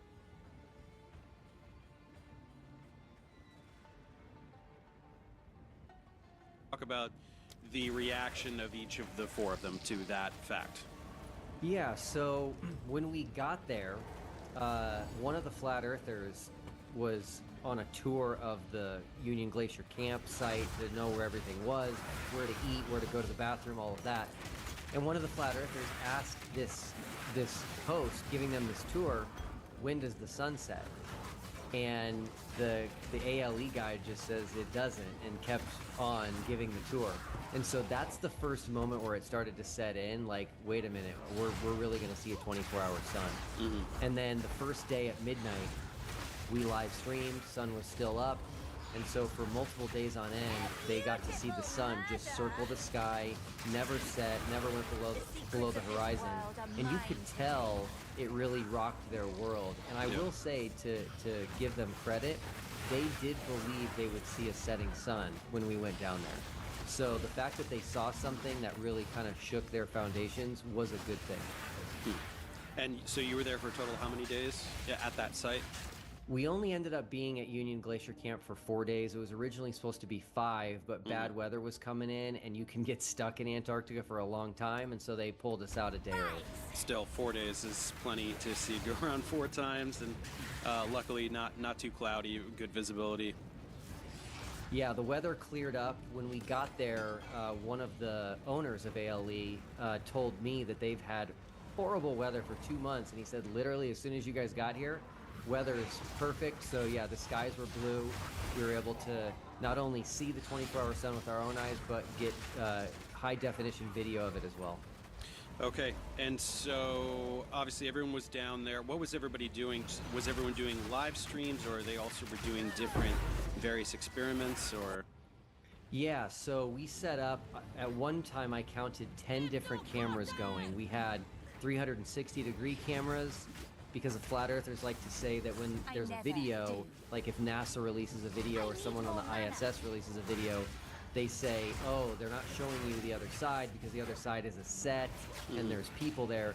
So we used 360-degree video so they could see everything going on around us. Yeah. We had them set up at different angles just in case they were to find the stitch line and say that that was some sort of an edit. We also had cameras with solar filters on them to take pictures of the sun, specifically sunspots. That was to show that it's the same sun everybody else is seeing in the rest of the world. Not a spotlight or anything ridiculous like that, yeah. Yeah, no sun simulators or anything like that. And we also had cameras that were on equatorial mounts, which only work on a globe, that were tracking the sun through the sky. So there was a lot going on. Okay, sounds very empirical. So I guess the big question, do any of the 4 Flat Earthers no longer identify as Flat Earthers? I do believe that 2 of them, at least, are going to admit that they were wrong about the Earth being flat and that we live on a globe, based on conversations I've had with them. But I'm going to let them make that public announcement whenever they feel ready. Okay. And the 4, it's Austin and Jaren, and then the girl, Lisbeth, I think. And who's the 4th one? Yeah, so Lisbeth Acosta, and then the fourth one was Jonathan Morandi. Now, interesting part here is he's actually a Hollywood filmmaker, and he's a flat earther. So he went with us in order to film everything, and he'll be actually making a documentary later this year Of the on our whole trip. experience. Okay, that's pretty interesting. What about the Candace Owens producer guy? What was he doing? Yeah, his name is Mark Herman, and he was there to kind of represent Candace Owens. And I can tell you that as soon as we got to Antarctica, within the first probably hour, we understood where things were. We got the Wi-Fi password for Starlink, which again only works on a globe. And Mark and I actually FaceTimed Candace to let her know, hey, we're here. And we told her a little bit more about the experiment, and she was like, well, let me know what happens. And so we did confirm for her that there is a 24-hour sun, and she does realize that means the globe side has won. And I do believe she will be having a couple of people, one from each side, on her show at some point. Okay, interesting. Presumably you, I suppose, as the... I think it's actually going to end up being MC Toon and Austin Whitsitt. They were originally going to be on her show prior to us going, making their predictions, but she got really sick and had to cancel it. So I think it'll be those two, and they're fine. Fascinating. Okay, so now the real question here is, what is the reaction of the Flat Earth community? Obviously, this is, I have yet to make the video, but I've been looking through your notes, and so I have some idea, and the viewer right now has just watched my whole video, probably explaining it, but let's hear from your perspective. What are they talking about? How frustrating is it? What's your take on it? Yeah, the reactions have been nothing short of insane. The amount of conspiracies that already exist, I've lost count. It was a mere hours after we live streamed and showed the midnight sun, still up at midnight from Antarctica, that they were already coming up with green screen conspiracies, and so we found that out while we were out there. So within 10 hours of this green screen conspiracy, we did another live stream and debunked that by me flying my drone behind me. There was no screen behind me, doing multiple live streams around each other at the same time. But the conspiracies have just come fast and furious. Breathgate, Footprintgate, Dronegate, the list goes on and on. They will do anything other than just taking an honest look at what we did, the evidence, and most importantly, the fact that they had 4 flat earthers, not 1, not 2, not 3, 4 flat earthers with us who are all testifying, hey, this is real, we saw it with our own eyes. Yeah, 4 flat earth shills is more like it, right? How much did you pay them? So, yeah, I find it interesting. I mean, while you were there, obviously you were able to react in real time and dispel things that they were saying. It's a green screen. No, it's not. Look around. This is not how that works. So has anything changed since you left? Right now that you're no longer there, you cannot show anyone what's going on in Antarctica anymore. Has anything evolved? Has the community internally agreed, no, this is not the case, but let's move on to this other insane idea? Is there any evolution to their reaction to this? So they're completely disjointed. In my opinion, they're imploding. So there's no agreement whatsoever. There's just a ton of infighting. I hopped on a panel just the other day. There was 5 flat earthers. They were saying things that were all just completely false. So I hopped on to kind of clear the record. And these 5 flat earthers all disagree. They don't know what to do. They don't know whether or not there's a 24-hour sun. They don't know whether or not to say we were actually in Antarctica or not. They don't know whether or not to say it was fake and it was done in a studio. So there's no agreement whatsoever. The latest crazy theory is some guy who has 0 training, he's a flat earther, he has 0 training in body language, is claiming that he can read our body language and can tell we didn't actually see a 24-hour sun in Antarctica. And he also claimed that Jaren said something when we were in Antarctica. And so I connected him with Jaren, and Jaren said, I didn't say that. But of course, he's not going to believe Jaren, but he will believe something he thinks he heard in a live stream. Okay. Do you even Yeah, know of course. what he is? So I guess my last question would be: You'll does find any my of this king surprise far more you? Did capable you than expect Count this from Geonor. Flat Earthers or not? My king. I Take the am power you were disappointed, promised. and Put an I end am to this surprised. nuisance. Now, people around me, like you and others who have been in this space much longer, are not surprised, and I can see why. You've heard these types of arguments and excuses and wild, crazy conspiracies for years, so you saw it coming. I didn't, but I will say we tried to think of as much as possible that they would come up with ahead of time. Yeah. And so we collected nearly 100 terabytes of data. We have released a mere fraction of that, and all of the things that they're saying are easily debunked and will be debunked. And in my opinion, they're just digging their own grave. Yeah, you did. I'll give you that. You did try to preemptively dispel, and I mean, that's the thing is that when you're not as insane as a Flat Earther, it's hard to imagine what insane things they'll come up with. But you can't, like, oh, that's not the sun. Yes, it is. Let's do the solar photography. You did try to just think of everything that they could possibly say. Yet, lo and behold, they've come up with other insane things because that is their nature.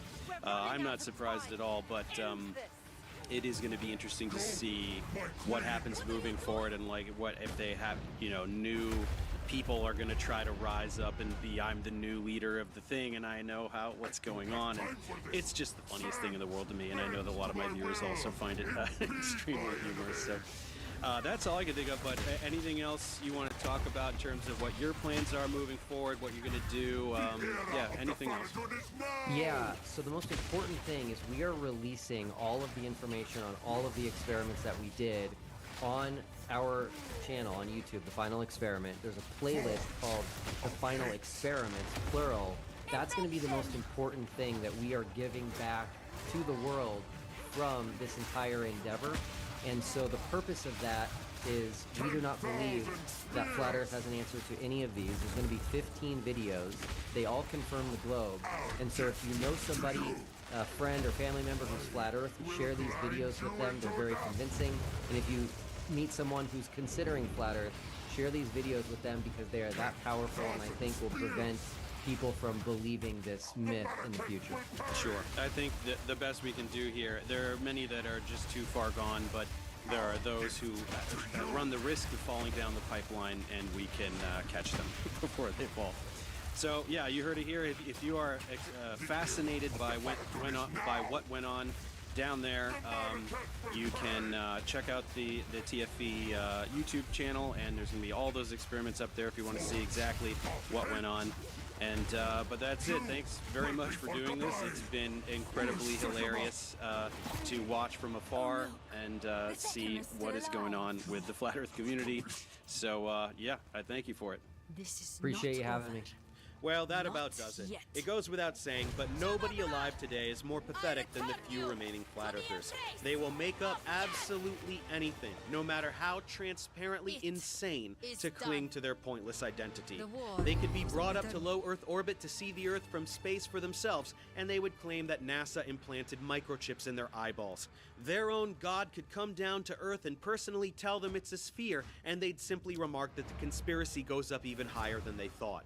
After all this, anyone who still identifies as a Flat Earther is either a grifting douchebag with no other source of income, like Dubé or Oakley, or an impenetrable brick wall of delusion that should be completely ignored forever. With Jaren and Austin cast aside as shills, some others will rise up in the ranks. They'll get too close to reality, say the wrong thing, and be cast aside as shills themselves, only to repeat the cycle like the world's dumbest merry-go-round. As for me, with this Antarctica trip completed and the aftermath covered, I don't see what there could possibly be left to say about Flat Earthers. But I've said this several times before, and I was wrong each time.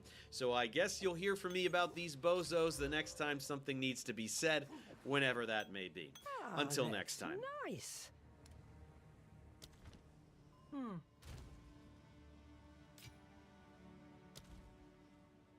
Hey everyone, many of you saw my recent reaction video where I drank whiskey while laughing at the big Antarctica trip to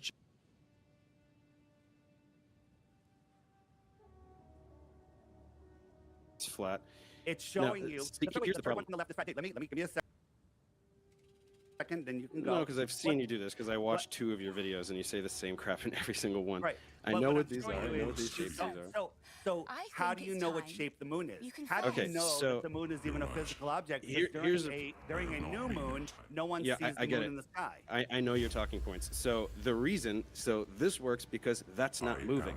The things in the sky move. So if you take the third one from the left, which I know is flat, and you move it around, it's going to start to change shape, right? If the moon was a flat disk, I don't even know if that's one of your talking points or not, as it passed over you, it would change shape. It would distort. Okay, so it doesn't matter though. That's why what you're saying is stupid, because these objects do not move. Now, the other problem is it's not just about shape, it's about other things like composition. Do you know what spectroscopy is? Yeah, spectroscopy is you can measure gases, but it has to be in a container. Where's the container? No. Stop. We are looking at light. We're looking at light, and we are understanding about the materials, right? We're understanding the composition of things based on light. So when you start talking about gases, you show me immediately that you don't even know what spectroscopy is. So you do not know the ways in which we figure out things about celestial objects. You literally don't even know the definitions of the words that represent the techniques that we use. So why are you even talking about it? So my question is, spectroscopy needs to be in a container. Otherwise, you don't Spectroscopy needs to be in a container. The study of how light interacts with matter needs to be in a container. What does that mean? Otherwise, when you're looking at the moon, you don't know what gases you're seeing in between us and the moon. Gases? The moon is solid. The moon is a solid object. How do you know that the moon is solid? How come you can't see it during a new moon? Why can't you see it during a new moon? Yeah. Because, do you understand how vision works? Right? In a new moon, what's happening in a new moon? The light from the sun. The sun is illuminating the side away from us, right? Light illuminates the things that it hits. So a new moon is when the side that the sun is illuminating is the other side away from us. What do you want it to do? The light to go around the moon and come back and hit the other side like magic? Without interrupting, let me just answer. When we have when it's nighttime, you're away from all lights and there's a full moon, I can read by that moonlight. That moonlight casts a shadow on the ground. Don't interrupt. That casts a shadow on the ground. So that moonlight, which is reflected sunlight off a dusty, dirty, rocky, rock ball in your world, is bright enough to travel 238,000 miles to cast a shadow on the ground and to light up my book so I can read. During a total solar eclipse in your world, the Earth is a full Earth. From the moon's point of view, it's bigger and shinier, and it should light up the moon, but it doesn't, and no telescope knows from any position.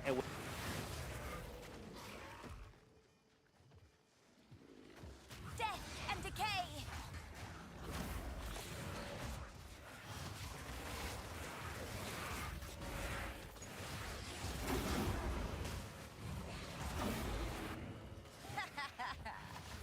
Is that all?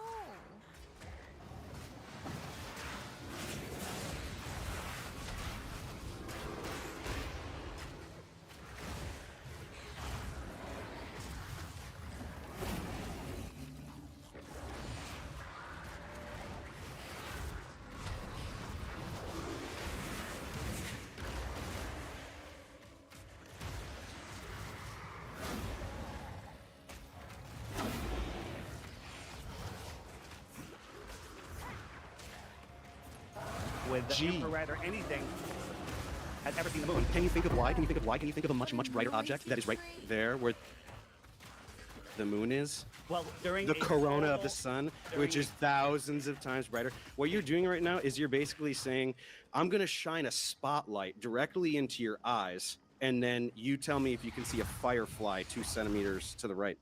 Like, what are you talking about? Do you seriously not understand this stuff? A child can understand this stuff. So when you're throwing out words like spectroscopy, what's the difference between spectroscopy and astrospectroscopy?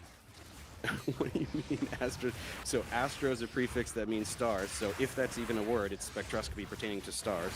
What are you, like, Googling stuff furiously over there? I'm just asking you, I've taken a few notes. I figured out, I watched a few of your videos. I know the straw manning that you're going to try to do and the things that you're going to try to claim. And in reality, an infrared camera, a regular camera from the space station, they should be able to see the sun, the moon either approach the sun, eclipse the sun completely, or exit the sun, and nobody has ever seen it. So again, why are we looking up in the sky? Yeah, I just explained. I just answered your question. You just answered it again. You asked a question that I just answered. The sun is very bright, right?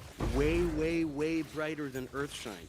Do you understand that if something very bright, you're looking at something very bright, you can't see something way less bright right Dave, next to when it? there's a What are you not getting about that? When there's a total eclipse of the sun, and you have the the little ring around there, you can block that out so it doesn't blind you, and you still can't see it. You know what? It doesn't block it out. The corona. Have you never seen an eclipse? Why are we talking? You can make a fake eclipse, right, by putting a disc in front of the sun and then looking at the corona, and you can do the same thing with the corona. You can block it. Why are we looking up at the lights in the ceiling that determine the shape of the floor?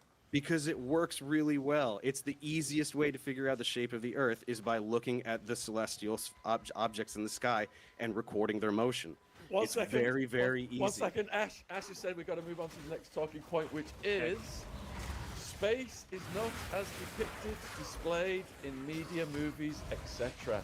Flat Earth Day as depicted, displayed, talking point, which is space is not as depicted, displayed in media, movies, etc. Flat Earth Dave, do you want to start with that one? Ask the question again, please. Space is not as depicted, displayed in media, movies. Yeah, I mean, space is, they're just, giving us images of insanity in space. Like when they show us, nebulas, right? They show us this, and they tell us this is where stars are born. This is where there's gas and dust. So much of it that it's creating stars and spitting them out like ping pong balls, where they go run away and they park themselves in the rest of the galaxy. This gas and dust in space, in a vacuum, in zero pressure, how does that work? How come this doesn't collapse in on itself? This is just It does. That's how stars are born. Yeah, they do collapse. It's how stars form.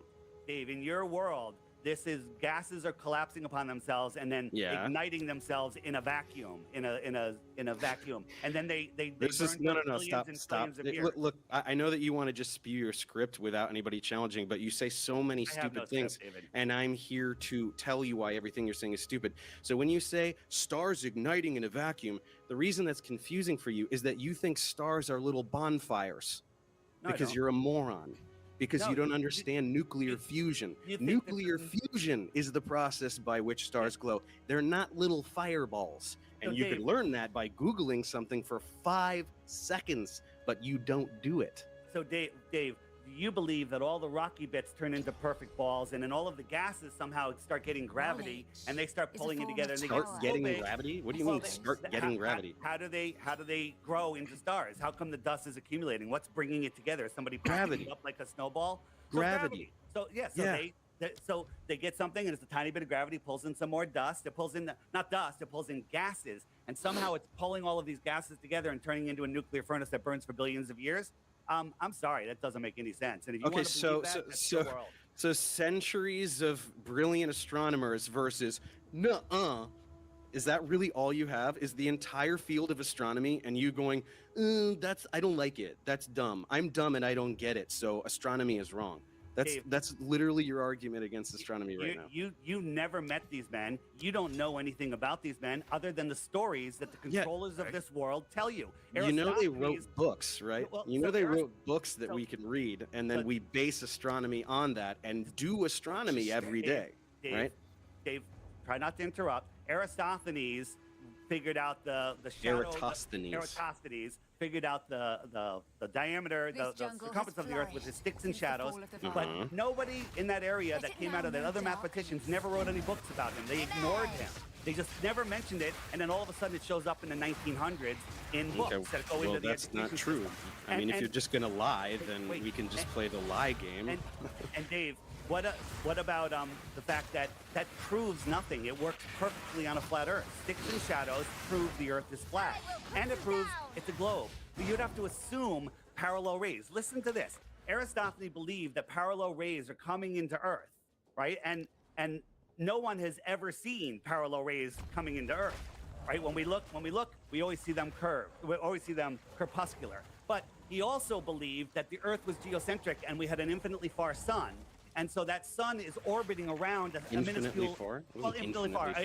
Infinitely far means so far away that the rays come in parallel.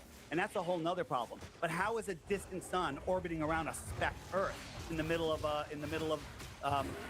space? That doesn't make sense, and they didn't think about what that. What doesn't make sense? What doesn't make sense about an Earth orbiting a sun? What? No.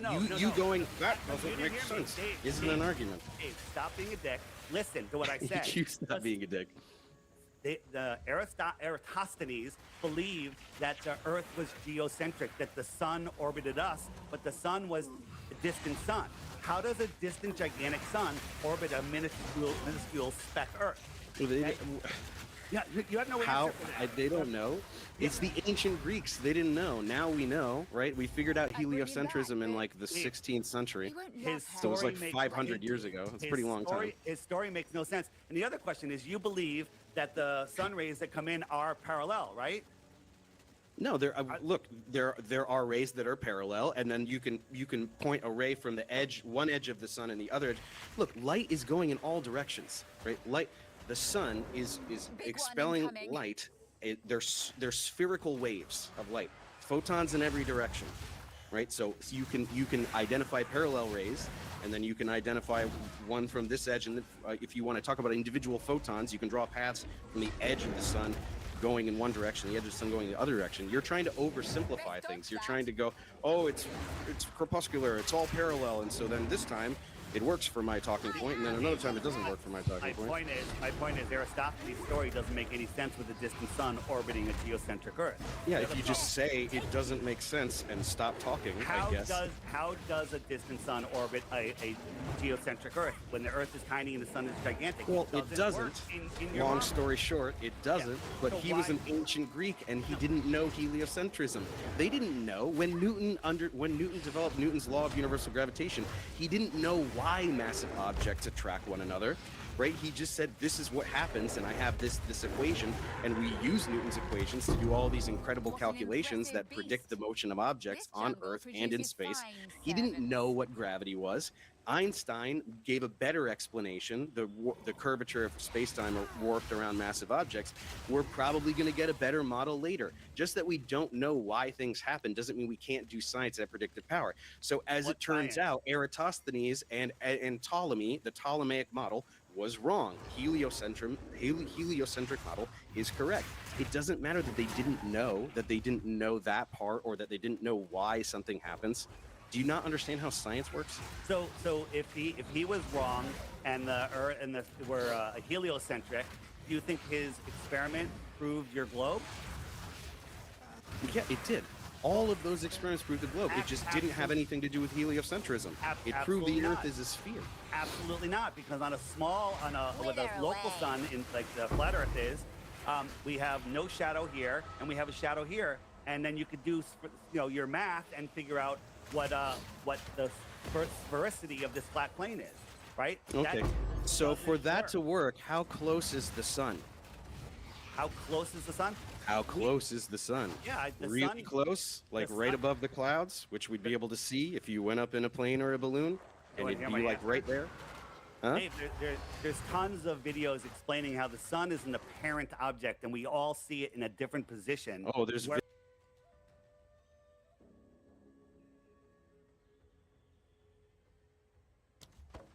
videos that say dumb things, so it's true. That show science, show experiments, and when you try to triangulate the sun, there's a problem. You can't do it. You can't triangulate the sun. So how far the sun is, some flat earthers say it's 3,000 miles away. I don't like that answer. The math works. We can scale it and make it 6,000 miles away. You've never done any math in your entire life. You just say the math works and expect people to... Just stop being a condescending prick, all right? Try. Why don't you stop condescending to the entire human race and pretending that every scientist ever is a liar and satanic deceiver? That's much more offensive than me calling you stupid, which you are. Dave, what is the sun? What is the sun? It's a star. It's a star. It's a burning. It's a star. It's a nuclear furnace that's working perfectly, and it's bending space-time where it could hold on to all of the planets that go all the way out to Pluto. Is that your belief? Well, Pluto's now a trans-Neptunian object. So we'll go But Neptune. yes, We'll go- yes. all right, and then the sun's gravity ignores all of the moons because the moons are attracted to their planets and it negates the sun. That's what you believe. What do you mean negates the sun? Yeah, So negates the sun. moons. So what you're saying is that like one of Jupiter's I'm moons asking should go you. flying towards the sun. I'm Is not that what you're that. saying? I'm not saying that at all. I'm asking you if Uh-huh. you believe that the sun's gravity has no effect on moons. Yeah, it had. You can calculate. You can see. This is what real scientists and people who understand science can do calculations.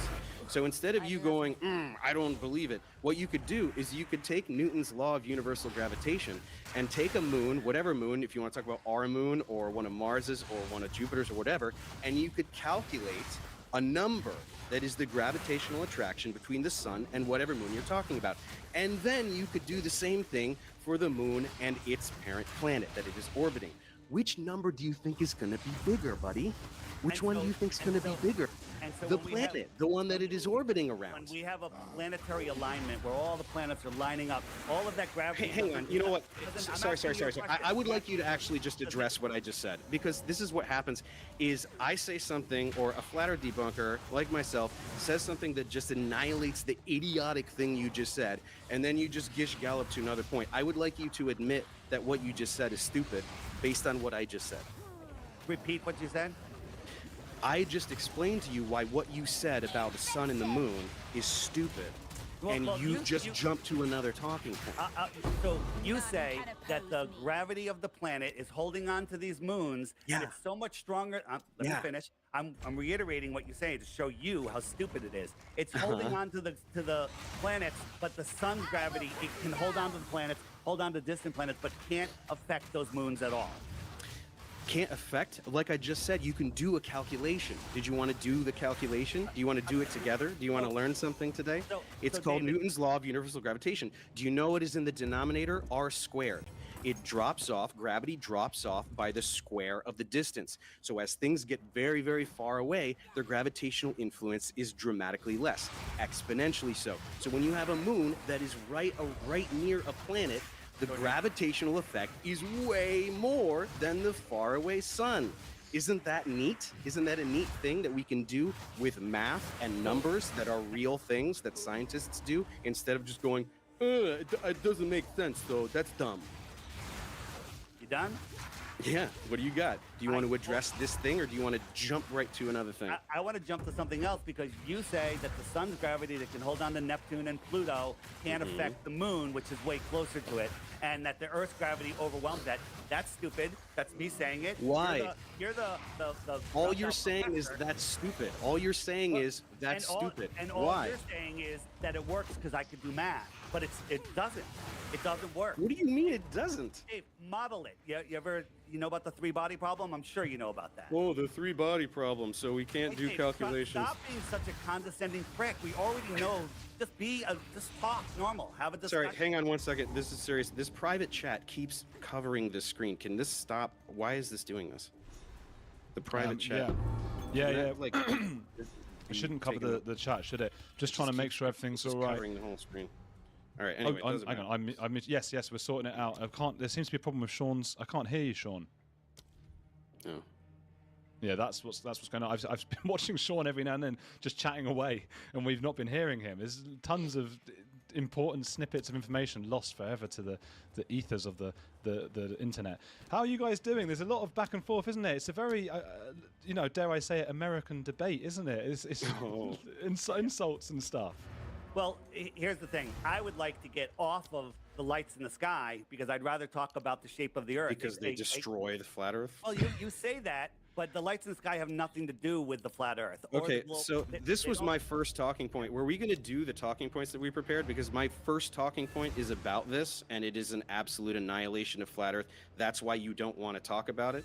That's why you say, why do we look at the things in the sky to figure out the shape of the Earth? Because that's how we figured it out 2,000 years ago, by looking at the stars. Can I show my slide that shows this? Go for okay, here we go. Observation of the stars. Next one.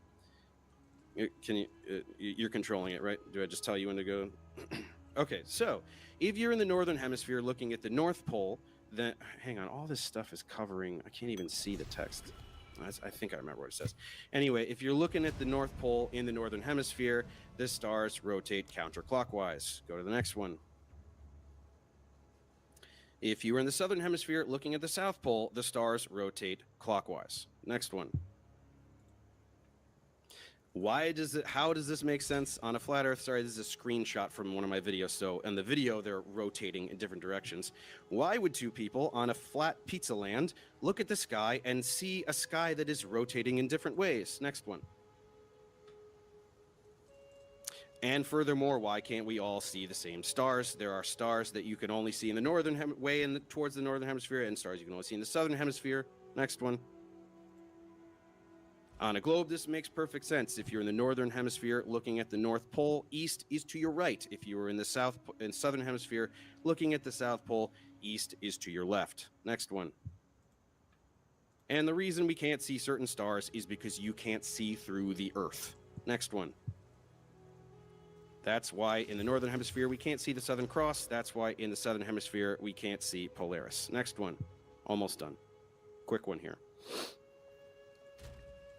So it actually gets a lot worse than that in the Southern Hemisphere because you've taken a globe and you've unwrapped it. The Southern Hemisphere makes absolutely no sense.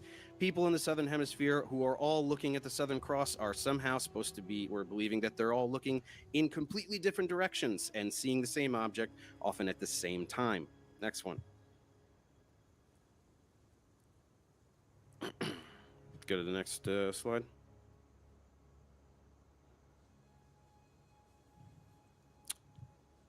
It might be that because Ash is doing this. Oh, has he done it? Has it worked? Yeah, that's it. I think this is the last one. So again, on a globe, south actually means something. People who are looking south are all looking at the South Pole. They're all looking in the same direction, so that's why they all see the same thing, such as an object like the Southern Cross. All right, can you go back I think to that's the last one. Let me go through the slides. Check if it's the next one. Yeah. Check if it's the last one. And if you can go back to the first one, that would be great.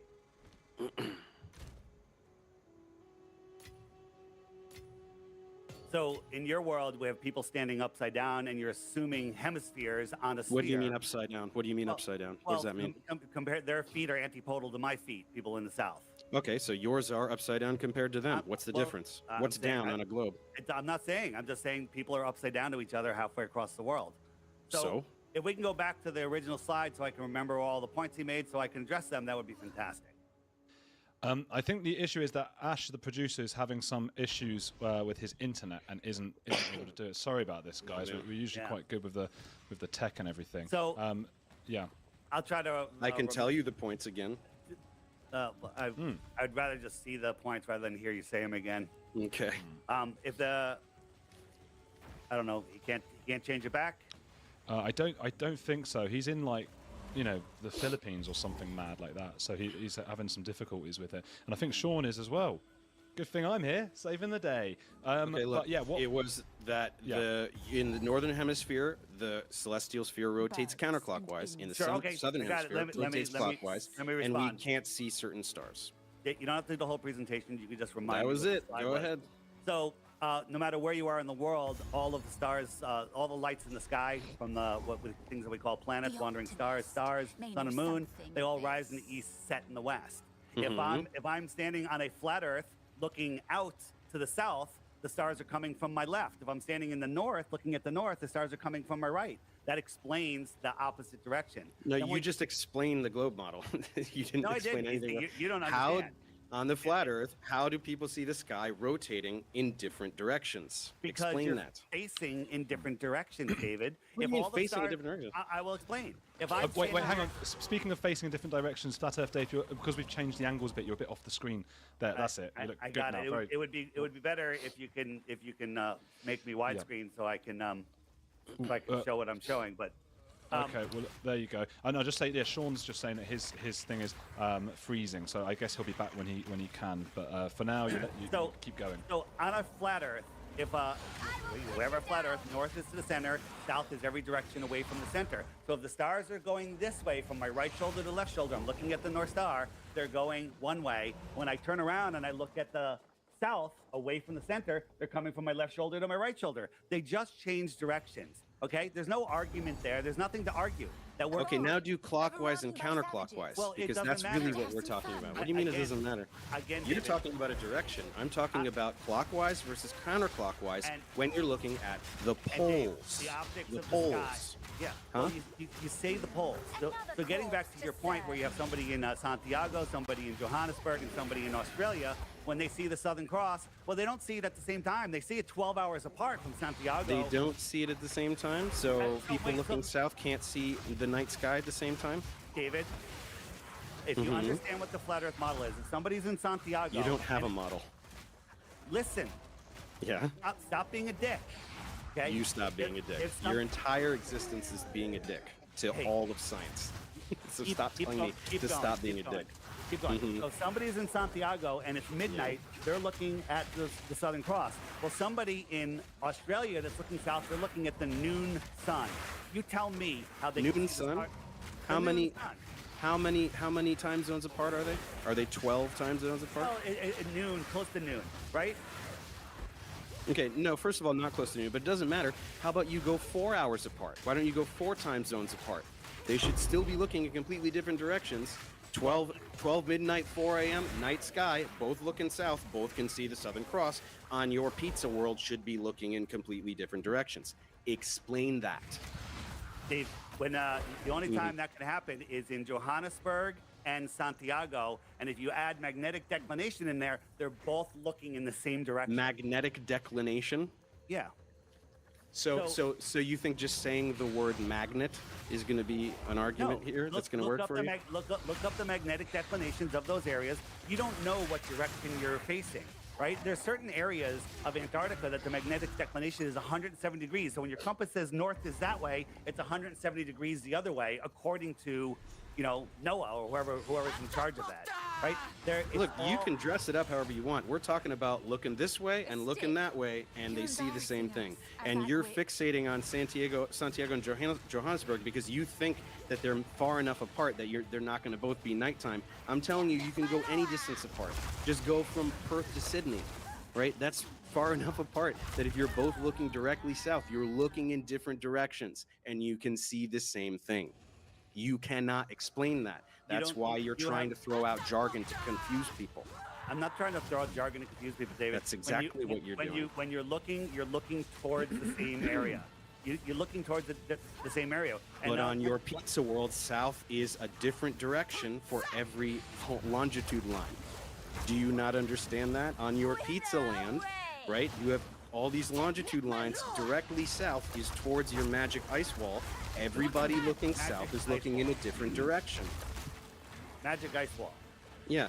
So stop trying to skip to something else, right? Are you denying that longitude lines, everybody on your pizza world is all looking in a completely different direction when they look south? NASA or NOAA, they tell us, what longitude lines you're talking about. They tell us that the magnetic declination is a different direction. So we're listening. Do they, or are you just randomly grasping at words to try to make sense of something that is absolutely unexplainable for you? David, it's not true, and the optics in the sky, again, do not prove the shape of the Earth. You say that they do. I just did prove it with that, so I don't know what to tell you. Let's move on. So, I'm sorry, do you want to move guys. on? Do you Sorry, want to guys, move on my entire from this system thing? crashed. I want to move on from looking at the lights in the sky to figure out. Yeah, we hear you. Because I proved the Earth is a sphere by using that? Is that why you want to move on? No, not at all. Well, we hear you. We don't care. It is. What talking point? We hear you, but we don't care. What talking point are we on right now?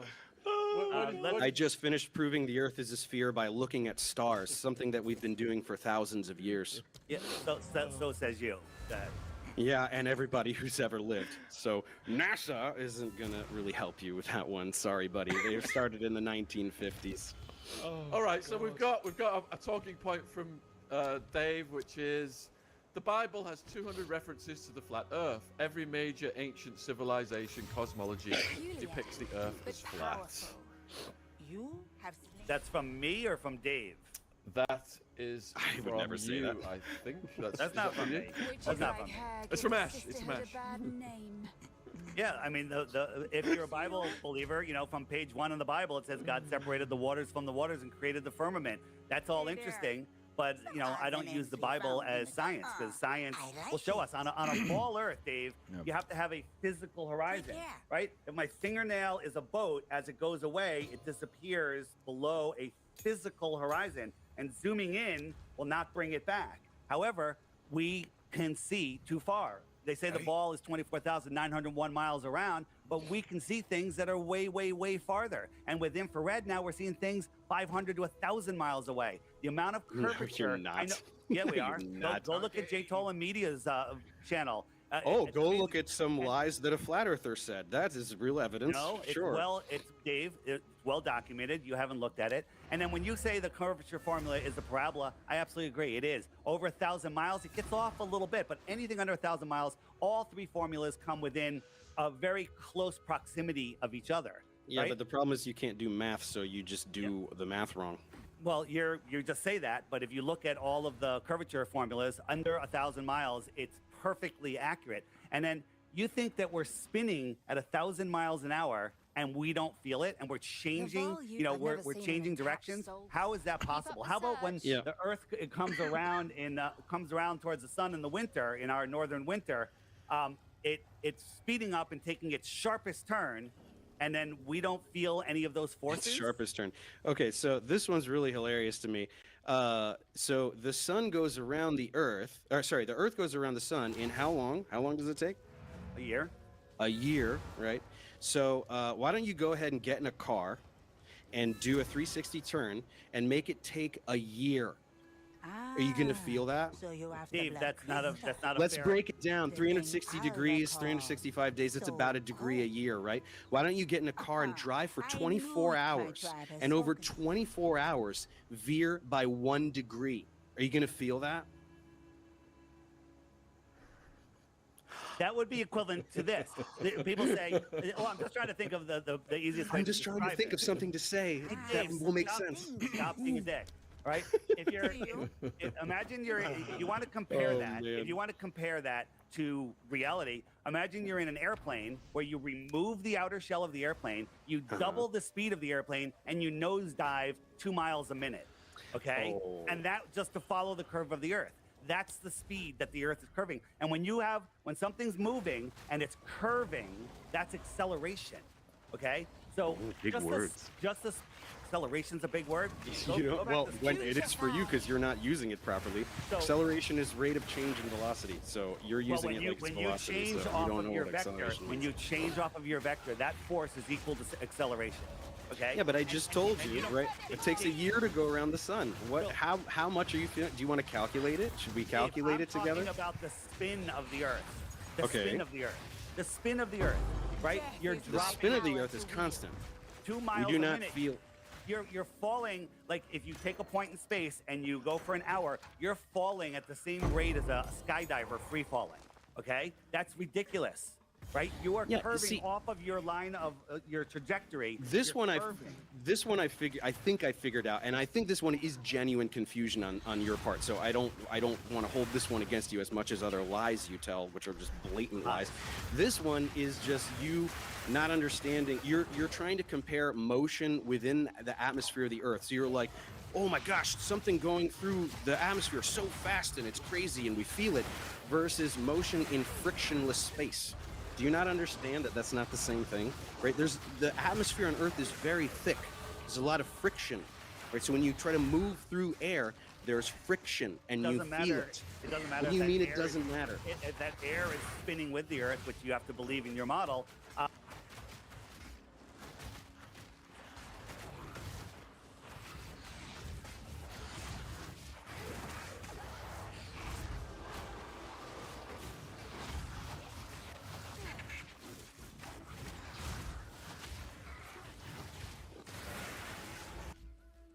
You would feel. Doesn't matter. You would feel that motion. If you're in an airplane. Why would you feel the motion? Why would you feel the motion? Your energy is changing directions, and you would have. Your energy is changing directions. What about eclipses, guys? What about eclipses? Hold on. That's my third talking point. I hope we get to it. Let's finish this point. Your mainstream science says that because of the spin of the Earth, because of the centrifugal force, that the water bulges at the equator 14 miles high. What? This is what Neil deGrasse Tyson and science tells us about the spin of the Earth. The water No, it at the doesn't. equator, yes, it does. It No, bulges it 14 doesn't. miles high. It makes the Earth 29 miles wider at the equator. No. That's the Earth, not the water. What are you talking about? Are you a moron? Dude, the radius. This is what happened. You're very confused. So let me ask you a question, No, stop, because you just said a very specific number, and I know why you said that number. The diameter of the Earth is about 27 miles greater at the equator. That's the whole Earth. You're trying to pretend that it's all water, that there's just this big thing of water that's 14 miles. Is that what you're genuinely trying to say? Are you that stupid? Well, that's what Neil deGrasse Tyson says. But let's No, just say, he didn't say that. I'll go with you. The Earth is bulging. So does that mean that large bodies of water at rest near the equator, if you hung a plumb line over it, that it wouldn't be perpendicular to the surface of the water? It would be off just a little bit because of that bulge? Or does gravity? What does the bulge of the equator have to do with the water? Well, because the gravity pulls everything to the center of the Earth in the whole world. And if we have a bulge at the equator, a plumb line, which should be vertical, it should be perpendicular to the water, would not be perpendicular to the water because the water would be sloping away because we have a bulge. What do you mean sloping away?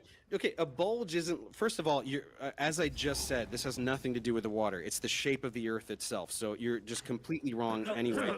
But second of all, this is the thing with you guys. You think that the curvature of the Earth is supposed to be. You're talking about a plumb line. You think that the curvature of the Earth is supposed to be like this or something? Do you have no idea how big the Earth is? Do you not understand that the curvature is not detectable at the surface of the Earth? It's really big. It's a really big planet. We can see boats go over the horizon. We can see boats go over the horizon, but we can't see the curve, right? Dave, according to your math, there's certain things that should be behind a curve at certain distances, but we can see far. But we can't. You just lie about them. You just said earlier that we can see things 1,000 miles away. Are you out of your mind? Everybody should be able to take a telescope then and see something 1,000 miles away. Why can't they? Dave, you don't know where it was taking it from. It's infrared cameras. Go look at J-Toll and Media One and watch all of the. He's the special one. He can do it. Nobody else can do it. Nobody else can get this footage. Oh, but they don't. Dave, let me ask you a question. They just don't because they don't feel like it. Do you believe that the ground is horizontal? It's almost perfectly horizontal. Yes. Okay. Are horizontals parallel?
If you Are horizontals parallel? That's a question. I think what you're trying to ask is if you have parallel planes, right? If you have two flat planes, can they be made parallel? Yes, two flat planes can be made parallel. Well, what are you saying? Because nobody has any clue what you're saying. If you have a horizontal line on Earth, then there's only one point that would be touching the Earth, and the rest would just rise up into space. But all horizontal lines line up with the horizontal horizon. Okay, they're all parallel. Yeah, do they, or do they just look like that because your eyes suck and they can't distinguish between arc seconds of angle? All right. Well, let me phrase looking like it perfectly overlaps doesn't mean that it perfectly overlaps. Just because the horizon looks flat doesn't mean it's perfectly flat. 10 minutes left, guys, to move on to eclipses. 10 minutes left. I didn't even get to do all my. I did one of my things. It could be 13 minutes. My question is, the top of the World Trade Towers, when they were up, are those floors larger than the lower floors? Because for them to be perpendicular, they would have to get larger, right? How far apart were they? How far apart were the towers? I don't know, but I'm asking you about one tower. Okay, but it doesn't look. It doesn't matter. We're talking about the distance between the towers or the width of a tower. Do you know how much curvature there is over such a small distance? It is so small that it is 100% negligible. What are you not understanding about that? The Earth is really big. So do you believe that horizontal lines are parallel? If you make them parallel, what are you talking about? I'm talking about horizontal lines on Earth. When you're, surveying the land and you have a horizontal line, another one, another one, another one, are they parallel?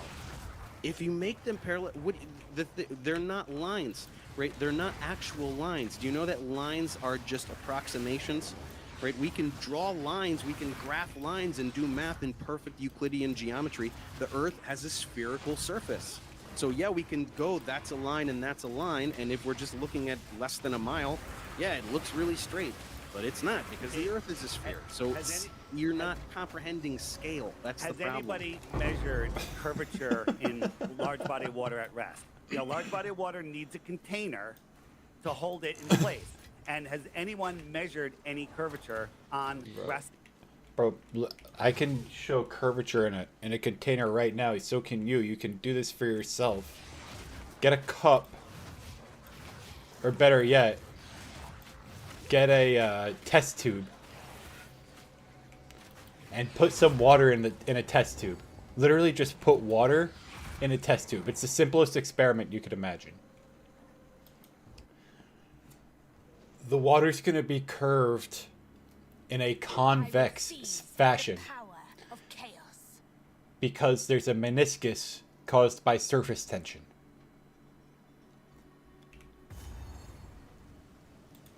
Water. No. Okay. Only your drop and your wave, which is in your stupid video that got 10 million views. Drop and wave? I don't even know what you're talking about. You talked about water curves, and you showed a drop of oh, water. yeah. Okay, no, I know what you're talking about. That is just a complete straw man. Well, it's not, but actually, this is what's funniest to me, is that you're flatter, you debunk yourself with this level water thing, because the funny thing is that, so tides exist, right? And so on your little pizza world, tides are these little mounds of water that kind of travel around.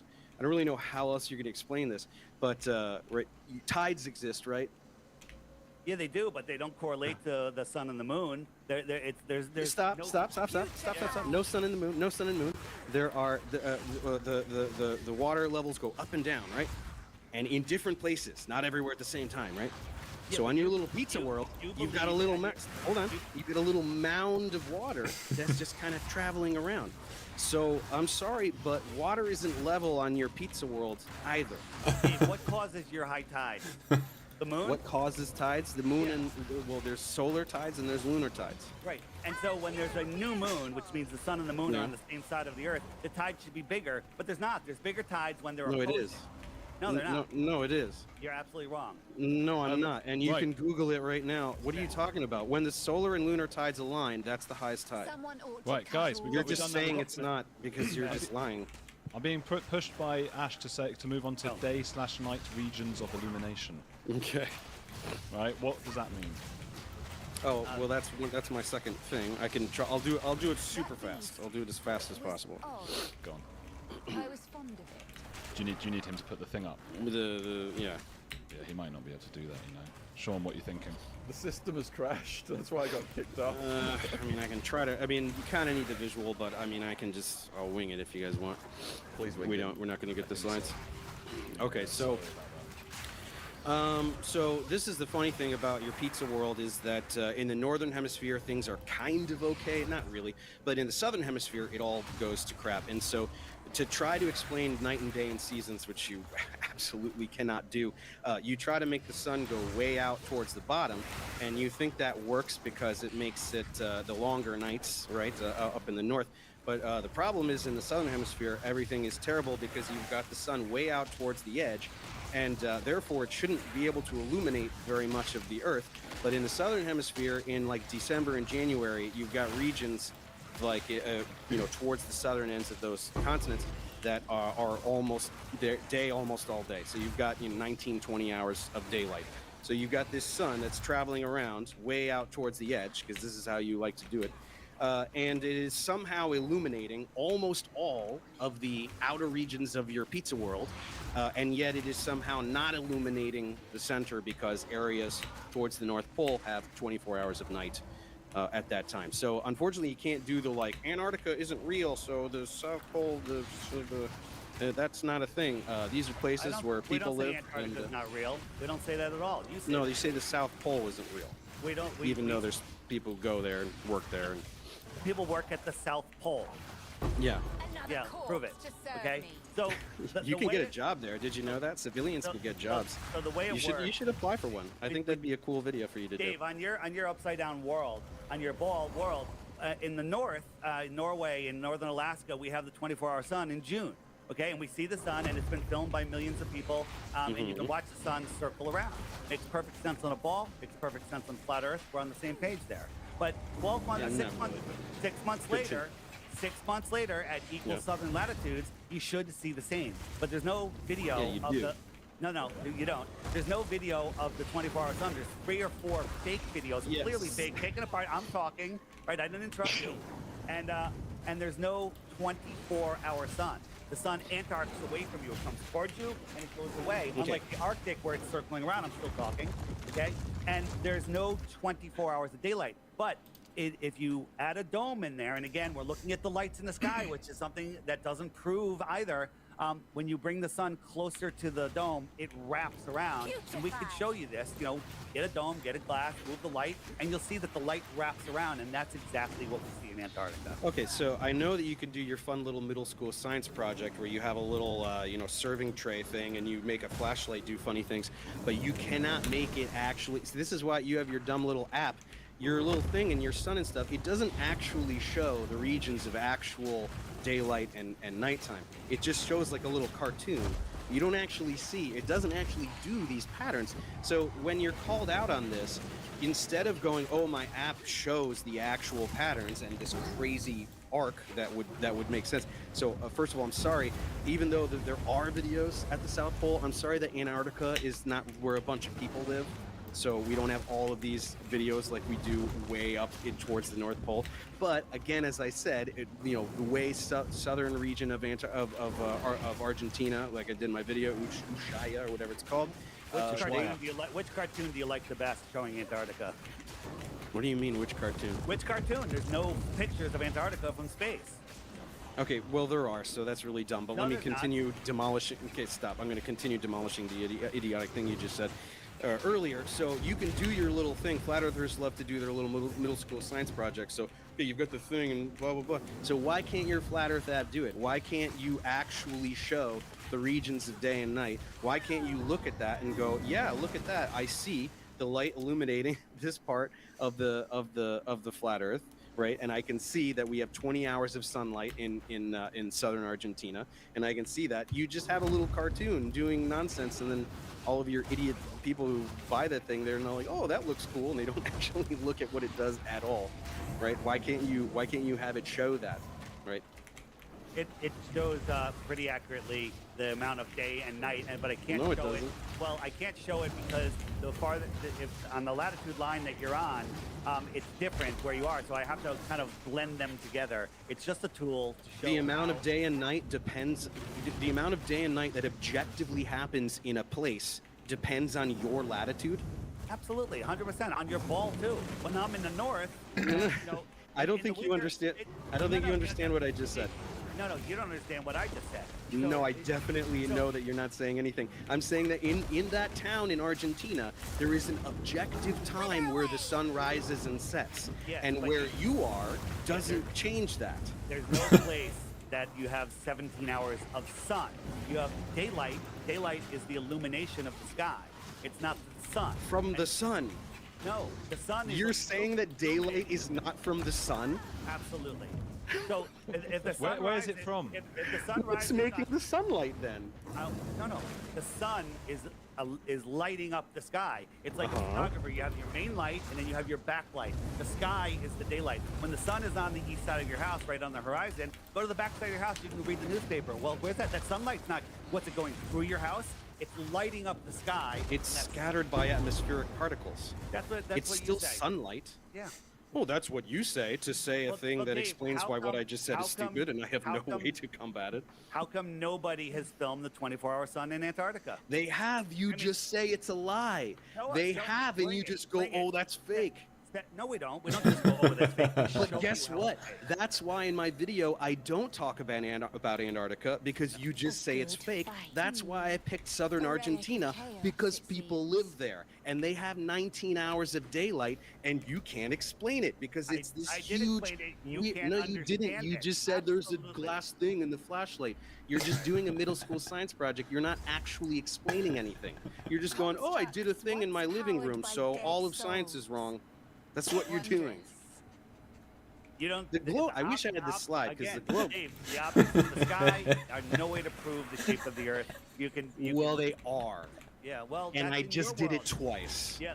And you have no way to combat anything I just said, so that's why Can I- you say that thing over Can I and just over. interrupt here? Flat Earth Dave, what would it take? Because I think Dave is saying that people live in Ushuaia and that they have this, and you could just go and ask the people though. You could go. What would it take to convince you, and how important is it? Why is it important to you to hold this belief? What does it mean?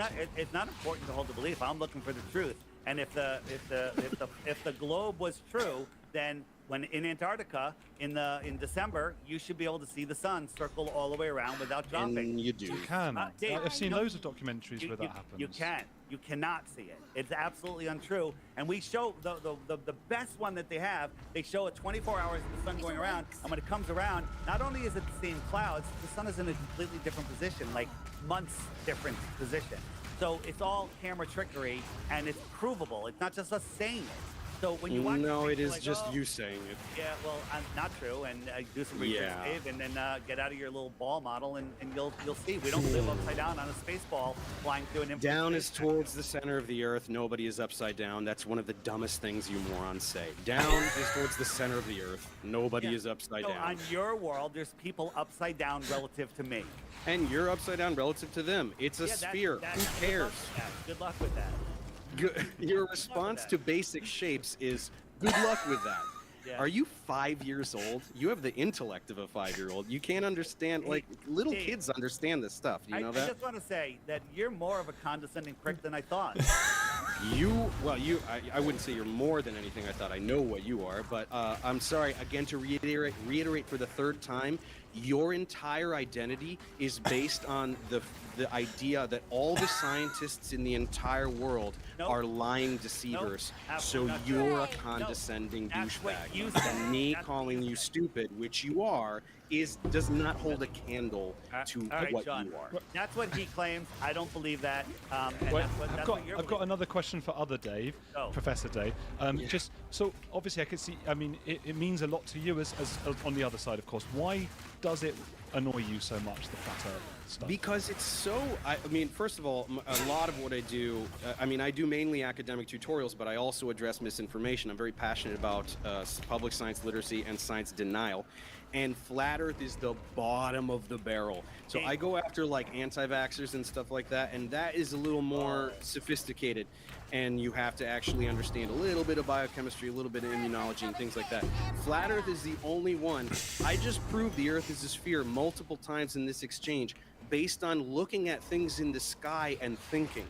That's how we figured out the Earth is a sphere several thousand years ago. It's like the first thing we figured out. So this is why it's so offensive, because it is a denial of literally all of science. Astronomy, all wrong. Geology, all wrong. Physics, all wrong. It's so unbelievably offensive to the entire human race. That's why you're a douchebag, and me calling you stupid is nowhere near the magnitude of douchebaggery that is your entire identity. You're talking to him, not me, right? Sorry, yeah, to Davey boy over there. So he believes that scientists that he never met 2,000 years ago proved that the Earth is a globe, when in reality, in the 1940s and 50s and up to the early 60s, they were still teaching flat Earth in school here. No, they weren't. That's just a thing you're saying. There's globes from hundreds and hundreds of years ago. You can't just say that. Like, you should show me something. Show me a textbook. You can't just say, oh, this thing I made up is true. You're an idiot. What are you talking about? We've known the Ptolemaic model, which was reigned supreme from like, 100 or whatever, to the Copernican model, used a spherical Earth. Geocentrism used a spherical Earth. And then Copernicus and Kepler happened, and they wrote books, by the way. They wrote books, and you can read them, that they exist. And we've known about heliocentrism for 500 years since, so I don't know what you're talking about. You are completely pulling that out of your ass. Nobody taught a flat Earth anywhere for any measurable amount of time. Can we have Dave tell us how seasons happen on the globe? Okay, so I wish I had the graphic because it really works really well. So there's a tilt in Earth's rotational axis, right? It's tilted like this. So one of the hemispheres is exposing more of itself to the sun, right? And so you get more direct light versus, so let's say this is the northern hemisphere, this is the